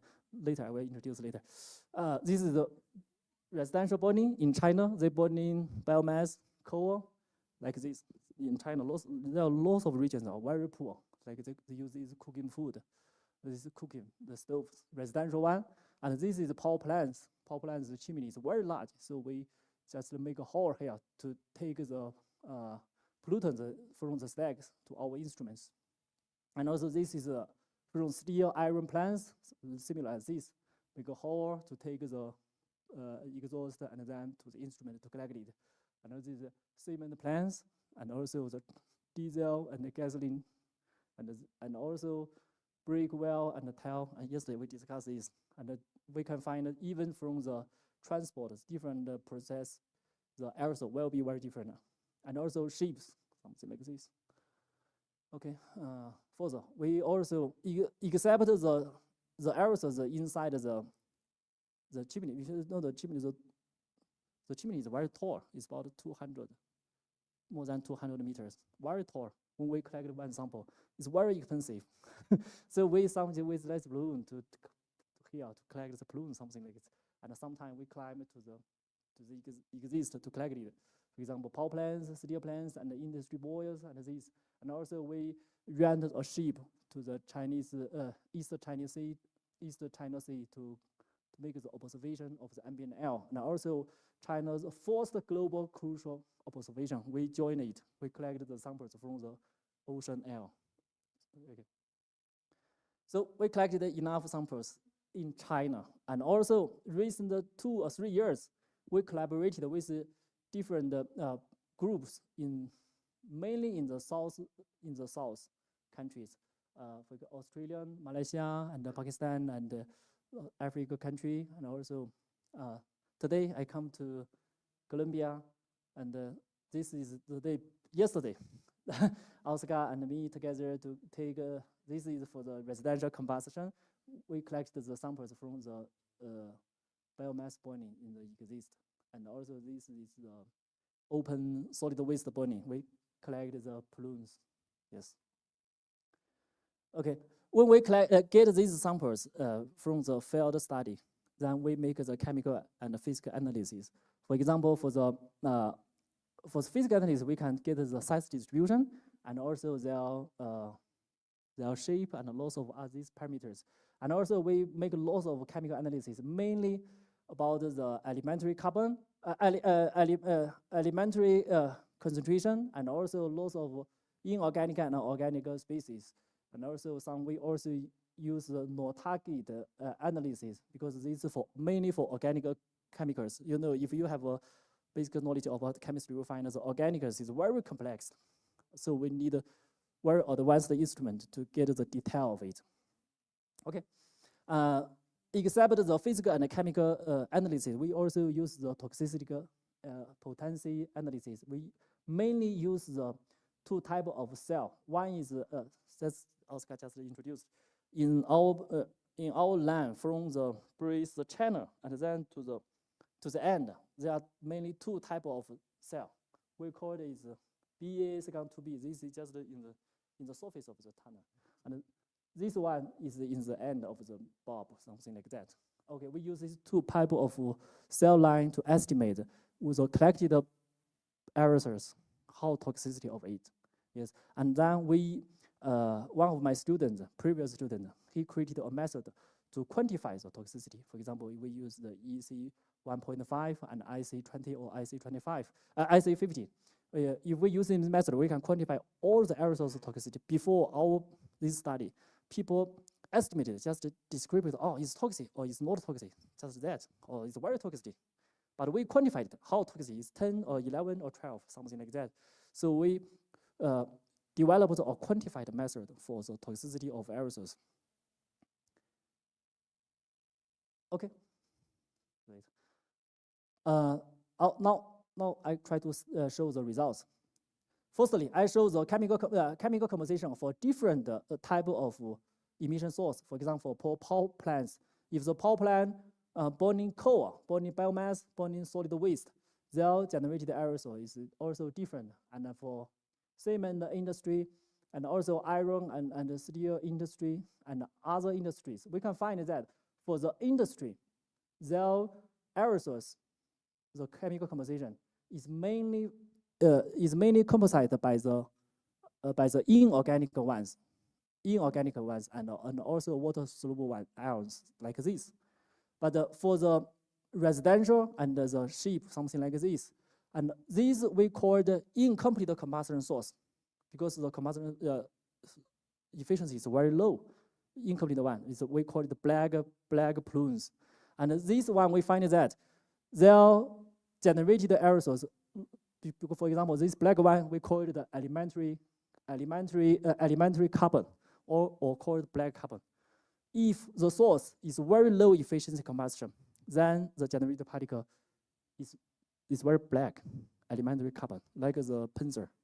And also associated, they have a high ratio of organic matters. And we have a problem is that for the inorganic ones, for example, the ions and the elements is very easy to be quantified. Very easy. We know what is that. And even the elementary carbon, we know that is pure carbon. But for organics, what's that? So far, not so much knowledge about that. So for this question, we developed a new method to make we call it the organic fingerprinter of it. We use the two-dimensional GC mass and a two-dimensional LC mass. Then we can get the detail of the organic species. For example, for each type of emissions, for example, the power plants and the steel residential, we can find that for different type of emission sources, their organics is very different. Like the people, you and me, our DNA is different. Like the aerosols, different type of different source emitted aerosol, their DNA is different. This DNA is not real DNA. It's called, we call it chemical profile, chemical spectrum, something like this. So we make the fingerprint for each specific emission source. Okay, not all the species is very important. I will talk later when we talk about the toxicity. We find that for the key ones, for example, PAH, for the incomplete combustions, per gram the PM2.5 for example, for the PAH, for example, the open burning, like a wildfire and agricultural burning, and residential biomass, coal, and off-road machine like the ship. All these have very high content of PAH, because PAH is the most toxicity organic species inside the aerosols. And for toxic elements, for example, we call it the cubic, and then for this one, we can, for the industry ones, for example, iron and steel, these industry process, they generated a high ratio of toxic elements. These mainly the metals. If we generate the metals, then the aerosols contain high ratio of that. Okay, we find that for these key components, for different sources, is very different. Okay, when we get the knowledge of the physical and chemical properties of these aerosols, then we go further to know the toxicity of their driving drivers. Okay, let's turn this topic to the original one. There's two famous fog. One is London fog, but in fact, later they has a LA Los Angeles fog, and recent one is the Chinese fog, the Beijing haze. And during these two haze, the PM2.5 concentration is about 1 microgram per cubic meter. Similar concentration, but for London one, lots of people died immediately in the recent 1 week, something like that. But for Beijing, it's not so toxic. Not so many people died, and this because that PM2.5 is a very similar concentration, but the death of people is very different. It means that the London fog is more toxicity than Beijing ones. Why? Okay. In fact, in recent years, we have lots of online data for the aerosol chemistry, for chemicals. We find that people try to make the association about the chemical component and the people's death. They find that two parameters. One is the sulfate. One is elementary carbon. These two composition is strong associated with loss of illness and unhealth things. Is it reasonable? Could we believe in this state? You know, sulfate, when we drink water, there's lots of sulfate inside. Every day we drink a lot. Even in the break, coffee and lots of things in water have lots of sulfate. We drink a lot. For the elementary carbon, I think every day we use pencils. Pencil is toxic? I don't believe in that.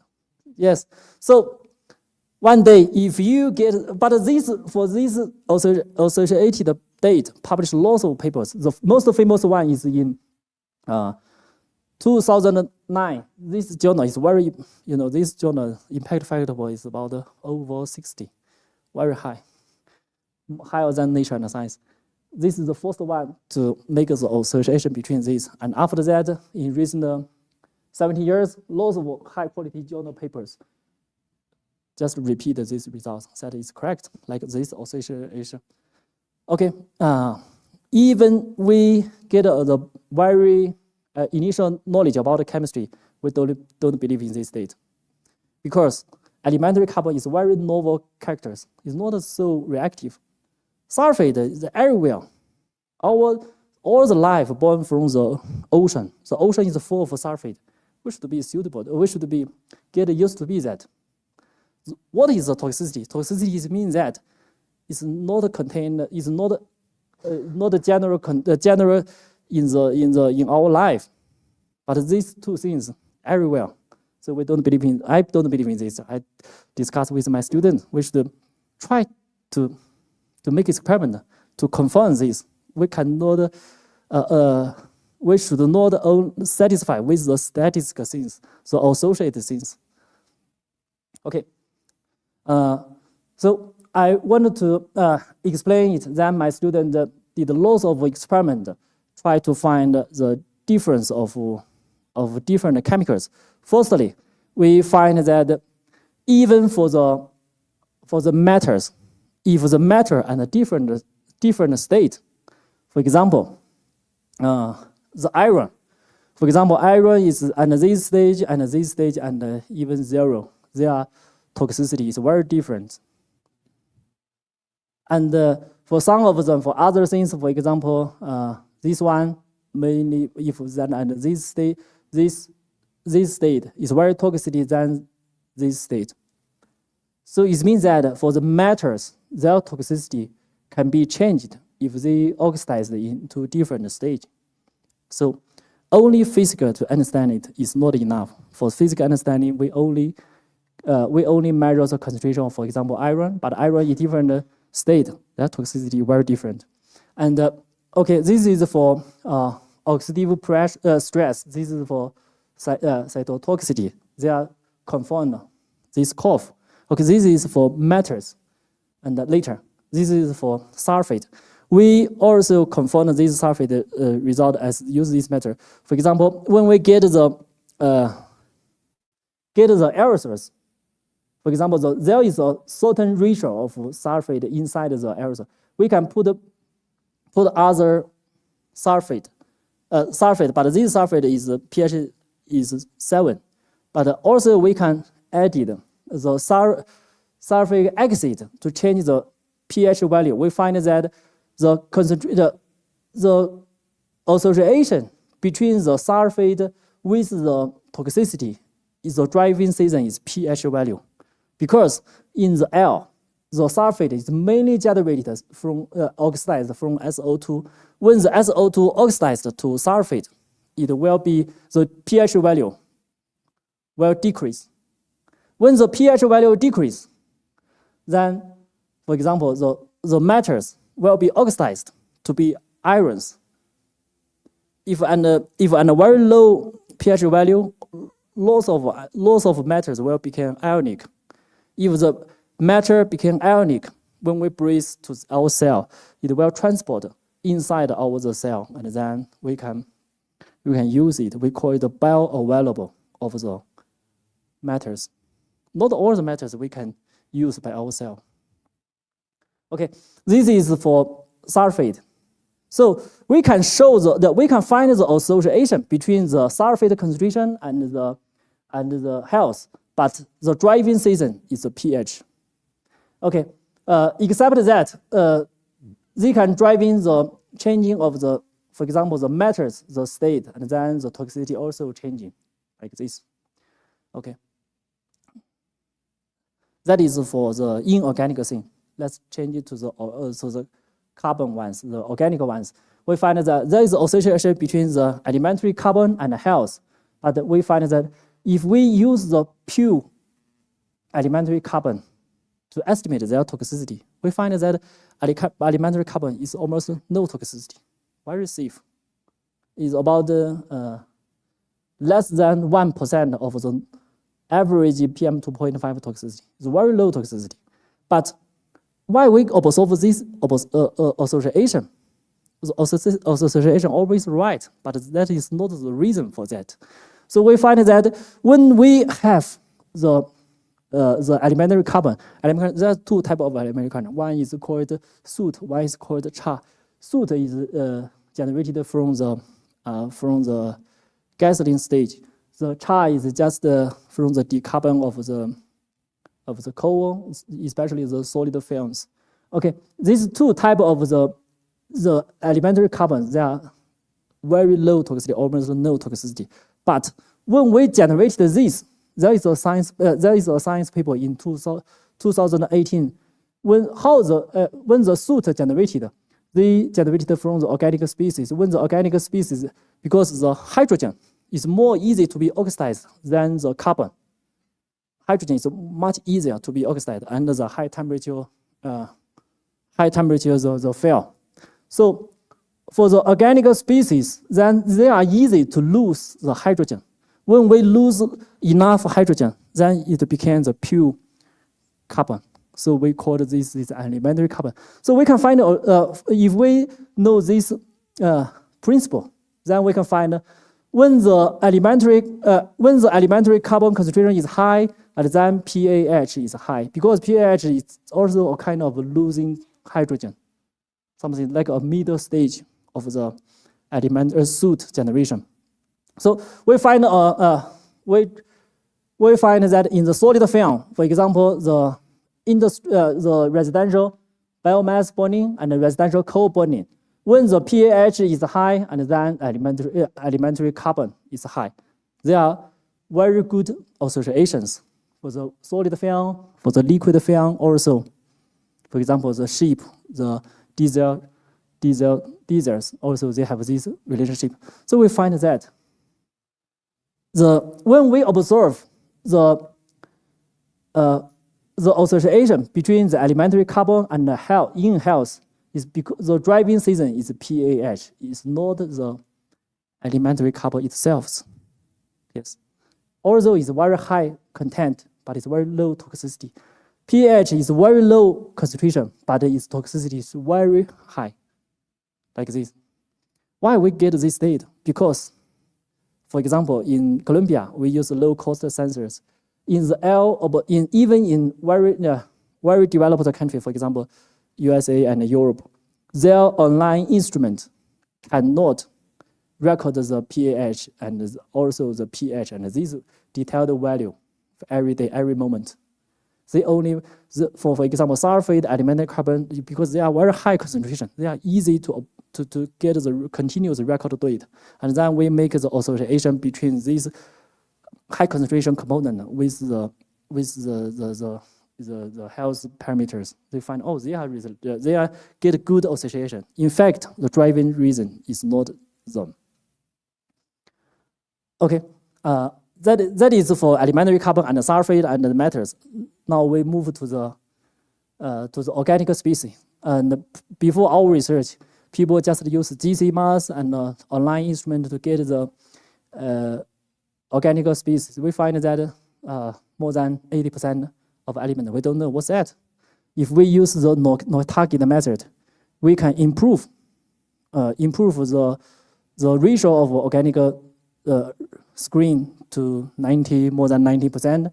If we if we know the full screen of the organic species, we can use the calculation method. We call it QSAR. This we call it use the organic structures to calculate its toxicity.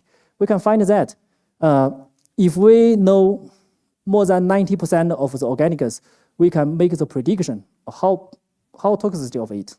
Yes, this is a chemical analysis, and we use the theoretical analyze. Okay, so we because we first time to make the no target analysis of these organics, but we try to identify how our prediction method is correct or not, how to convince the other people to believe in this. We find an emission source, that is cooking. Because in cooking, their aerosol contain very low ratio of matters, because matter is also toxicity. But for the cooking emissions, their aerosol is mainly just organics. So we can use this type of aerosol to confirm the calculation and the toxicity assessment. We find that they have very well, they agree with each other very well. We did this experiment in Fudan University, use our cutting the plumes. Okay, so this calculation method is it works well, and now lots of people use it. So far, we get to know each specific chemicals, their toxicity parameters. For example, if we know, for example, iron at a different stage, we can know the toxic index for each component. And for example, this is aerosol from Beijing. For Beijing case, we know that their elementary carbon, organics, and also lots of different ions. And we use this parameter to combine this with the mass concentration. We can find that more than half, about 60% of the toxicity can be explained by the pH and the matters, and a little explained by elementary carbon, but still about 40% components we cannot explain even today. Okay, anyway, we try to use this toxic index and the known chemical composition to explain their toxicities. Okay, so we build the function between the chemical composition and their toxicity as a function, because we know the index for each chemical component, then can use a model. We call the additive model to explain it. Okay, now we basically to know the what's the driving reason for the aerosol toxicity. So what is use? So what if we get these parameters? How we use it or how useful of it? Now we go to find the challenge. Nowadays, the air pollution control police. So we come back to this combustion process for the carbon films. Because if it's combustion high efficiency, Then like power plants, they contain lots of very low toxicity things, for example, sulfate and chlorine and lots of ions, all because all of these are the very low toxicities. They only contain lots of metals. These metals are toxicity. Okay, if the combustion process is very low, like a residential coal or residential biomass burning, we can find its chemicals mainly contained by the organic ones. And we use the cell line to estimate that toxicity. We can find that for this, even the same film, for example, coal or biomass, their generated aerosol, the toxicity is more than 10 times difference because of their chemical is different. Okay, we put all the data. For example, we related with the combustion efficiency because the combustion efficiency is then how oxidized of the carbon in your stove or without the stove. We can find that if the combustion efficiency is very high in this stage, and then their toxicity is low. If the combustion efficiency is very low, we call it uncontrolled burning.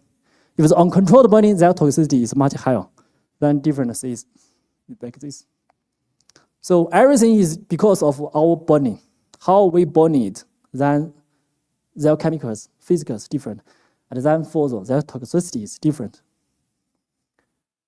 Okay, this is last year we published one paper in Nature about we test all type of different emission source. We can find that, firstly, for the incomplete combustion, like residential coal, residential biomass, and sheep, like this, they have a high ratio of PAH. Like these toxic organics, they are very toxicity.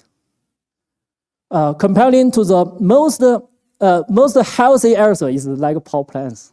Power plants, we set it to be 1. And then for residential one, they are about 50 times toxic than the power plants. Power plants is here. The main contributed to the toxicity of industry ones is from the metals. So for all the industry ones, the steel and the iron and steel aerosol is most toxicity in these industry generated aerosols, because when we want to get the steel, then we will release the steel to the air because the material contains high ratio of the irons. Okay. Let's try use this data to challenge current air pollution control policies, especially in China. This data is for China. And we can find that in China, only less than 10% of the solid fuels, the coal and biomass used for cooking and heating inside the rural house. Most coal is for power plants. But because their combustion efficiency is different, so in the PM 2.5, the physical concentration, residential one is higher than power plants. And if we further combine with their toxicity, we find that the toxic contribution from the power plant can be ignored. This one is much, much toxic than power plants. But Chinese government, the USA government, the European, they put lots of money to control power plants. And for the common people, if you didn't go to take the course for air pollution, maybe you think, oh, air pollution, power plant. But normal Chinese people and European people, they think air pollution is mean power plant. But in fact, the contribution of power plant to the health can be ignored. Very, very low. Okay, even for the industry, we have lots of different industries. We find that, for example, I compare the different type of industry. We find that for the metal generation industry, for example, the iron and the steel, they are more toxic than power plants, than cement. So if we use a minimum money to control the industry ones, it's better to control the iron and the steel first, because their aerosol is much toxic than the power plants and the cement. Okay, now we change it to the traffic. I think this problem is very important for Colombia. In recent 2 days, I together with Oscar to see there are lots of trucks, very black plumes. Okay, why? In fact, in lots of developed countries, for example, in Europe, in USA, they use very high standard to control the diesel. For example, they need to use the DOC, DPF, this control technology to install in the after the engines equipped on this. And this one can remove the VOC, these organic species. DPF like a capture to capture all the aerosols. And then this one is just the generated NO2 or ozone to oxidize inside these tunnels. Okay, we can find that if we collect the samples from different stages, for example, just the outside of the engine, it means that without any of these control systems is at this stage, and we find that at a different stage, the aerosol composition is very different. For example, in the engine out, the pH composition is very high, but after the DOC, it decreases very fast because it's like we use the ozone and NO2 to oxidize it. And the DPF, we further decrease. But after SCR and ASC, they decrease a little because this process is not so oxidative. Okay, we find that even we burn the same weight of diesel in the ship or in the on-road trucks, we find that their toxicity may be more than 10 times different. But I talk about this truck is USA truck or European truck. It's different from Colombia truck. Because in recent 2 days, we find it Colombia truck, lots of Colombia truck is very black plumes. It means it's like a sheep. We didn't install the DOC or DPF, this oxidative unit. It's very dangerous. We can find that.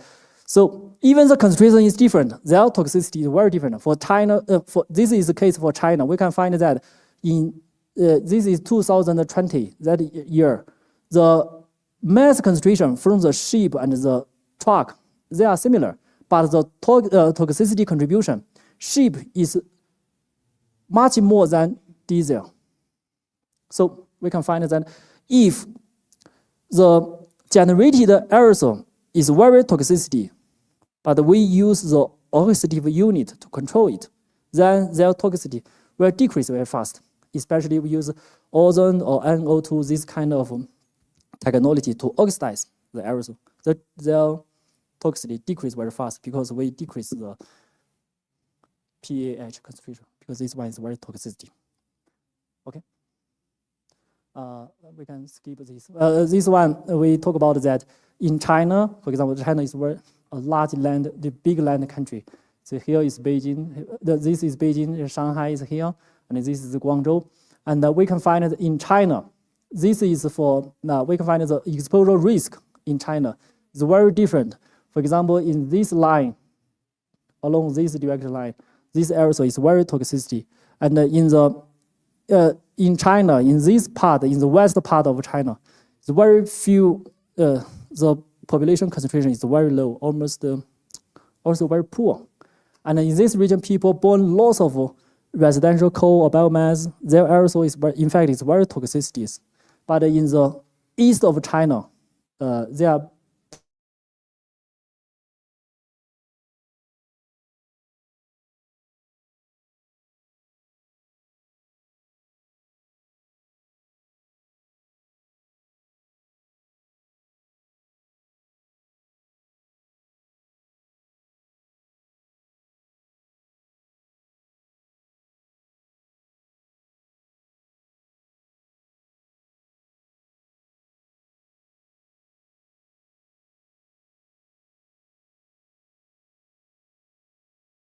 surrounded by a poor region. Poor people use coal, then toxicity from that. For Shanghai, for example, Shanghai here, Shanghai is surrounded by lots of rich cities, and then their toxicity mainly from steel because there are almost no rural regions. So the residential burning contribution is very low. It's different. Okay, for different regions, that is very different. It means that because their contribution source is very different. Now, I use this data to understand the global map.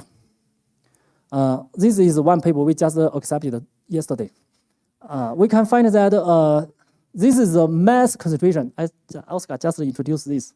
For example, the mass concentration is very high in India, in the Africa, but for Colombia it's low, you can see that.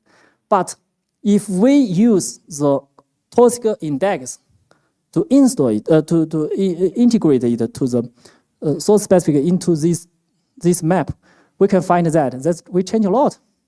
The most toxic regions are still Africa, but it go to the south. And India and Colombia becomes not so healthy. You can see, because I will go to later. You can find why? Because this, if the economic is less developed, we call it low-income country. They have a high ratio of incomplete burning source. But for the rich country, because they use there very less people in the rural, and even in their rural, people almost don't use the residential coal or residential biomass. Okay, but there's a question. For example, Canada and American are very rich, but their aerosol is still toxic. Why? We talk about this. They have another source. They cannot control the ones. Because of climate change, they have wildfire. Okay, later I will introduce that. Now I go to the case of Colombia. For Colombia, this is the inventory, PM 2.5 mass inventory. We can find that in fact in Colombia, this inventory is not developed by Colombia government. It's by this group team. This data is for 2019. For that year, we can find that for the incomplete combustion, including the residential biomass, residential coal, and open biomass, we call it agriculture straw burning. In total of this, they contributed the PM 2.5 mass is less than 20. It's low contribution to the PM 2.5 mass contribution. The important contribution is industry. The most largest contributor is cement. More than 67% of the industry is from cement emissions. In fact, Colombia is the third largest country to generate the cement. The first one is Brazil, second one Argentina, third one is Colombia. And if they are not good controlled, they generate lots of cement PM 2.5. But the problem is that cement PM 2.5 is not so toxic. It's almost the very healthy aerosol. So we find that in Colombia, the incomplete burning source, their mass contribution is very low, but their toxicity contribution more than 80%. So the small mass contribution, but high toxicity contribution. Okay, so that's why I come to Colombia together with Oscar to measure their residential burning. They use lots of biomass to bake the meat. I find it's very common in Colombia. So they use lots of biomass for the cooking process. And also they has open, it's not so clear, open biomass burning in outside. But recently I wanted to find the wildfire. Is a pity, so far we didn't get it. So you can find the wildfire is contributed a lot, about 30%. So it's very important here. Okay. If we can calculate or estimate for each region, their toxicities, aerosol toxicity, we can get the map like this. For example, in different countries, this color, the color means that the color, if the color is more dark, it means that more toxicity. For example, Colombia is better than lots of countries, in fact. And we find that the different countries, their toxicity contribution source is very different. For example, this is Congo, the toxicity is mainly from wildfire. And USA, okay, let's return to the USA and Canada. USA is mainly the most toxic contribution is from the wildfire. China is different. China is mainly from the residential ones. Explain. So for different income country, populations, their exposure source is different. And also we find out it's very unequal. For the less developed region, their aerosol is more toxic than developed regions from their toxic index. Okay. So in the world, the control the incomplete combustion is most important. If we control well without incomplete combustion, we get more health equity. For example, in Colombia, we can classify it into high mass concentration, also high toxicities. In fact, air quality is worse than Venezuela. I think this is our estimate. I don't know if it's right or not, but we published this already. Yesterday we published this. Okay, we find that for lots of different countries, their control, the major source country is very different. Okay, now I go to the last part, to the concluding remarks. Firstly, for WHO, for the major countries, we still use the PM 2.5 the mass contribution, concentration. We call it a physical parameter to control air pollution. But in fact, in the past more than 80 years, people try to control the easy controlled one. For example, power plant is very easy to control, and the industry ones more easy to control than uncontrolled burning source. Because in the industry process, we just install your ESP or fibers to collect it. But for the residential one, no one can control it because the rural people, they didn't listen to you. They just burn it because this solid film is cheap. That's the problem. And another serious thing is the wildfire. Almost no one can control the wildfire because when the climate change, when the season is very dry, the grassland, the forest will burn by itself. So for the uncontrolled fire or the low incomplete combustion source is very difficult to control. So that's more challenging to how we can change from the mass-oriented PM 2.5 control strategy to the toxic control. If we can achieve this, we will get a very equity the world for everybody. Okay.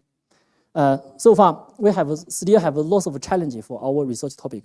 For example, when we make the toxic estimation, we just use the cell. But in fact, the aerosol, after it's released from the emission source, it will experience lots of physical and chemical processes in the air. For example, the size will change, their chemical property will change in the air. So from the source to the breeze, maybe their character change a lot. But so far, we know a very limited. And even we know the process of their, for example, their evolution in the air, we also don't know after the breeze to our land and to our other different issues, they also changed. For example, the size is about 1 microgram in the north, but in the land, it's very warm. It's about 37 degrees and very humidity. When it's very humidity and very warm, the size also change. The chemical properties also change. So when it travels from the north to the land and then to the blood, change a lot. We don't know this process. So we need to build a theory for what we call aerosol toxicokinetics and also including dynamics. Together, we can understand it in whole. In fact, one of my students has built this very framework for that, but still so far to understand the detail of it. This is the first challenge for us. The second challenge, I already said, wildfire. No one can control it because it's related to climate change. If with climate change, we can find that it's global, everywhere, including Colombia, it's heavily affected by the wildfires. And there's newspapers, there's a lot about these stories. Even in USA and Canada, they also suffering from this wildfire. How we control it? Because it's very toxicity. Okay, the third one is the last one. We meet another problem is that nowadays our industry develops. We use lots of industry products, plastic, rubber, metals, a lot. But when we throw it away, how we treat it? We find in this year, in just several months ago, we submitted one paper to Nature about the open solid waste burning. We find that when we burning the solid waste in the incineration or just on the roadside, we find that there are lots of emerging contaminants generated in the air. Because in lots of, for example, we use lots of plasticers and robots. There are lots of chemicals inside. In the high temperature, they were released from these materials into the air. And there's a question. Most of these things are organics. All the organics can be oxidized to be CO2. But if the oxidation ability is low, for example, we call it the low efficiency combustion. If the combustion efficiency is low, these chemicals are still there. They didn't oxidize. So they will, from our clothes, from our shoes to the air, and then we breathe into our body. So when we treat the solid waste, if use a very low efficiency burning, it will release to the air. But if we burn it in high efficiency incineration, most of them will be oxidized to CO2. CO2 is the most healthy thing so far. Okay, nowadays people talk about microplastics. Plastics is everywhere. In every day the trash. We can find that in India, in Africa, and Southeast Asia, and Latin American a little, they burn in the solid waste, very low efficiency, just open on the roadside, they burn it. And we think if they just generated locally, it's only affected local people? No, the answer is no. Because when the emerging pollutants released from the fire, it will be transported with the air. For example, the Asian, in India, this is the Indian generated microplastic can transport to lots of places. For example, can transport to China, to the oceans, even to very far distance. And Africa, the solid waste burning can affect the South American. We can find that. So if the pollutants generated from one country, from one location, it can affect their neighbors and even far distance countries. So the air pollution and also especially the emerging pollutants, the problem is not only a local problem, it's a global problem. And yesterday, the Professor George, okay, he asked me that why I selected this topic. I said this topic is a global one. The Colombia problem is not Colombia. The effect Colombia is also affect all the countries in the world. It can transport everywhere. No place is clean because we affect with each other. So like this microplastic and also all other, I think all the emerging pollutants have these performance. Okay, thank you. Now this is my topic.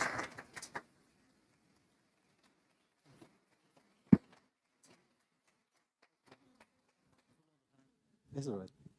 So thank you very much, Professor Lee, for your remarkable presentation. No sé si alguien tenga alguna pregunta para el profesor.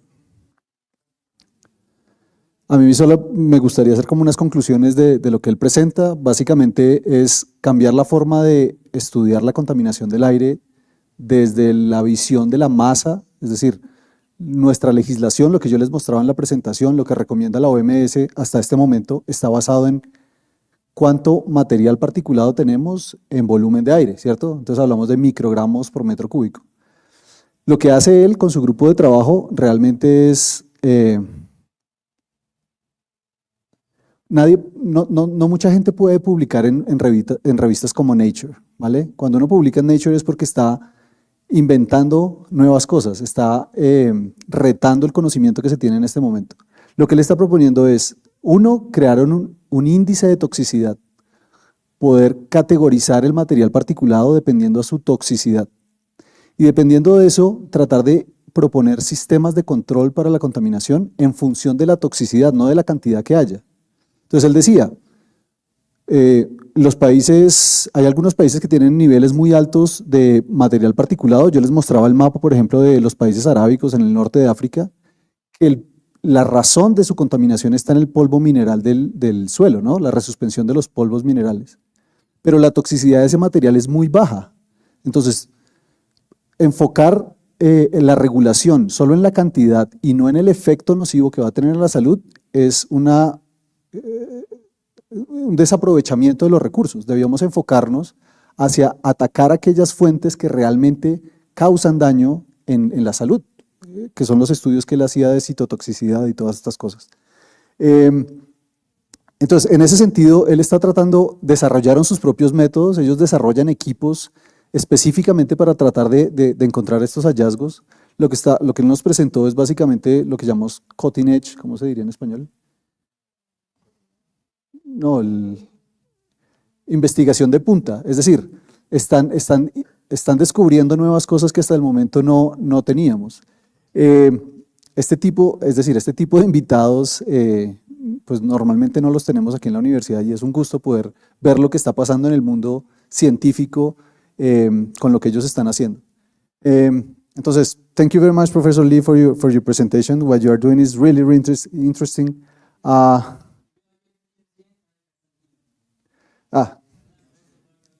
Pues,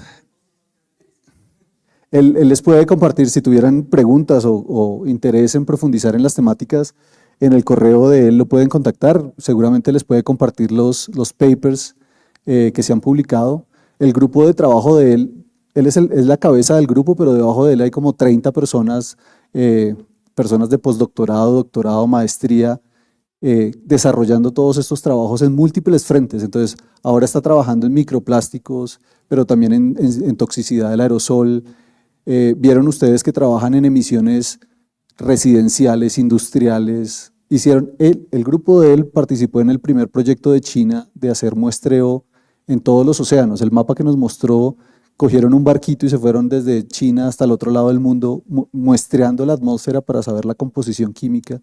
Es decir, el trabajo que ha abordado es bastante global, es muy interesante. Ok, si no tenemos preguntas, comenta, sí. Hi, Mr. Lee. Thank you very much for your presentation. It's very important to understand whole the exposition, to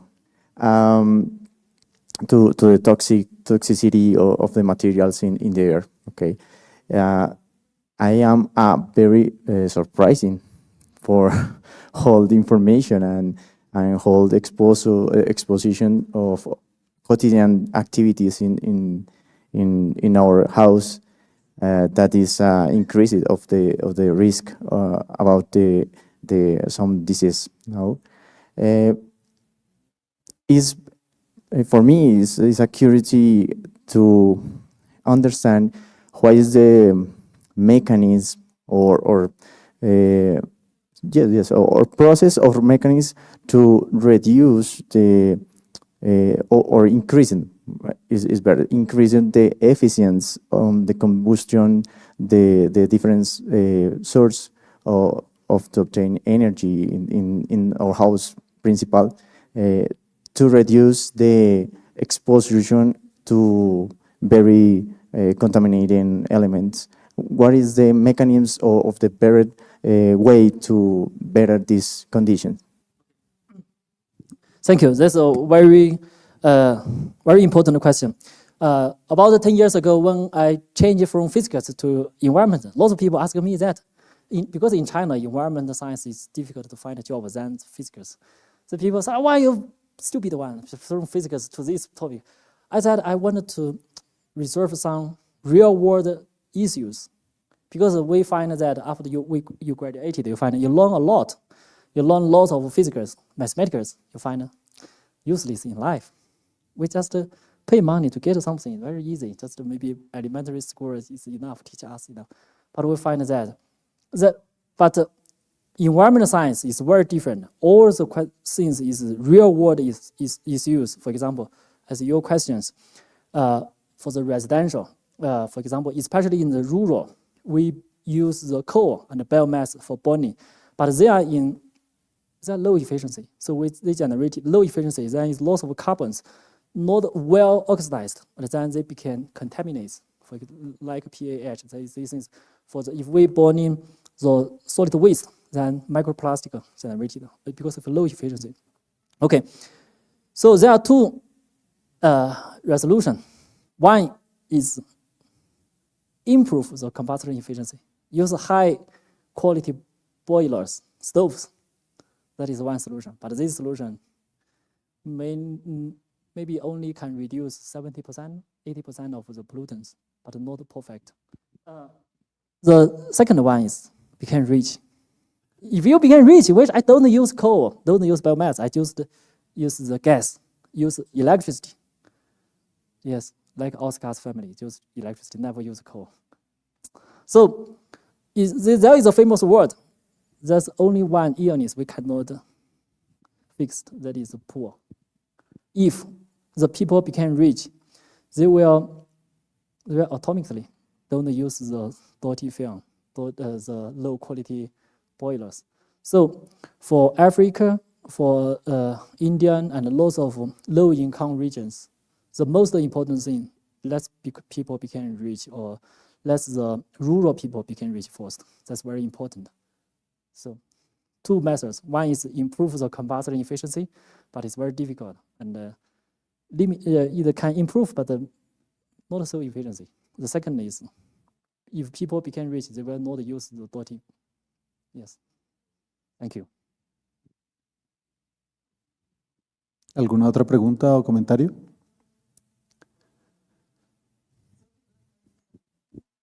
Ok. Listo, entonces les agradezco mucho por la asistencia. Ojalá les haya interesado y hayan como abierto la perspectiva a todo lo que se está haciendo y lo que tenemos que hacer, sobre todo aquí en Colombia, para mejorar nuestra calidad del aire y reducir los impactos en salud pública que estamos padeciendo. Muchas gracias y feliz tarde.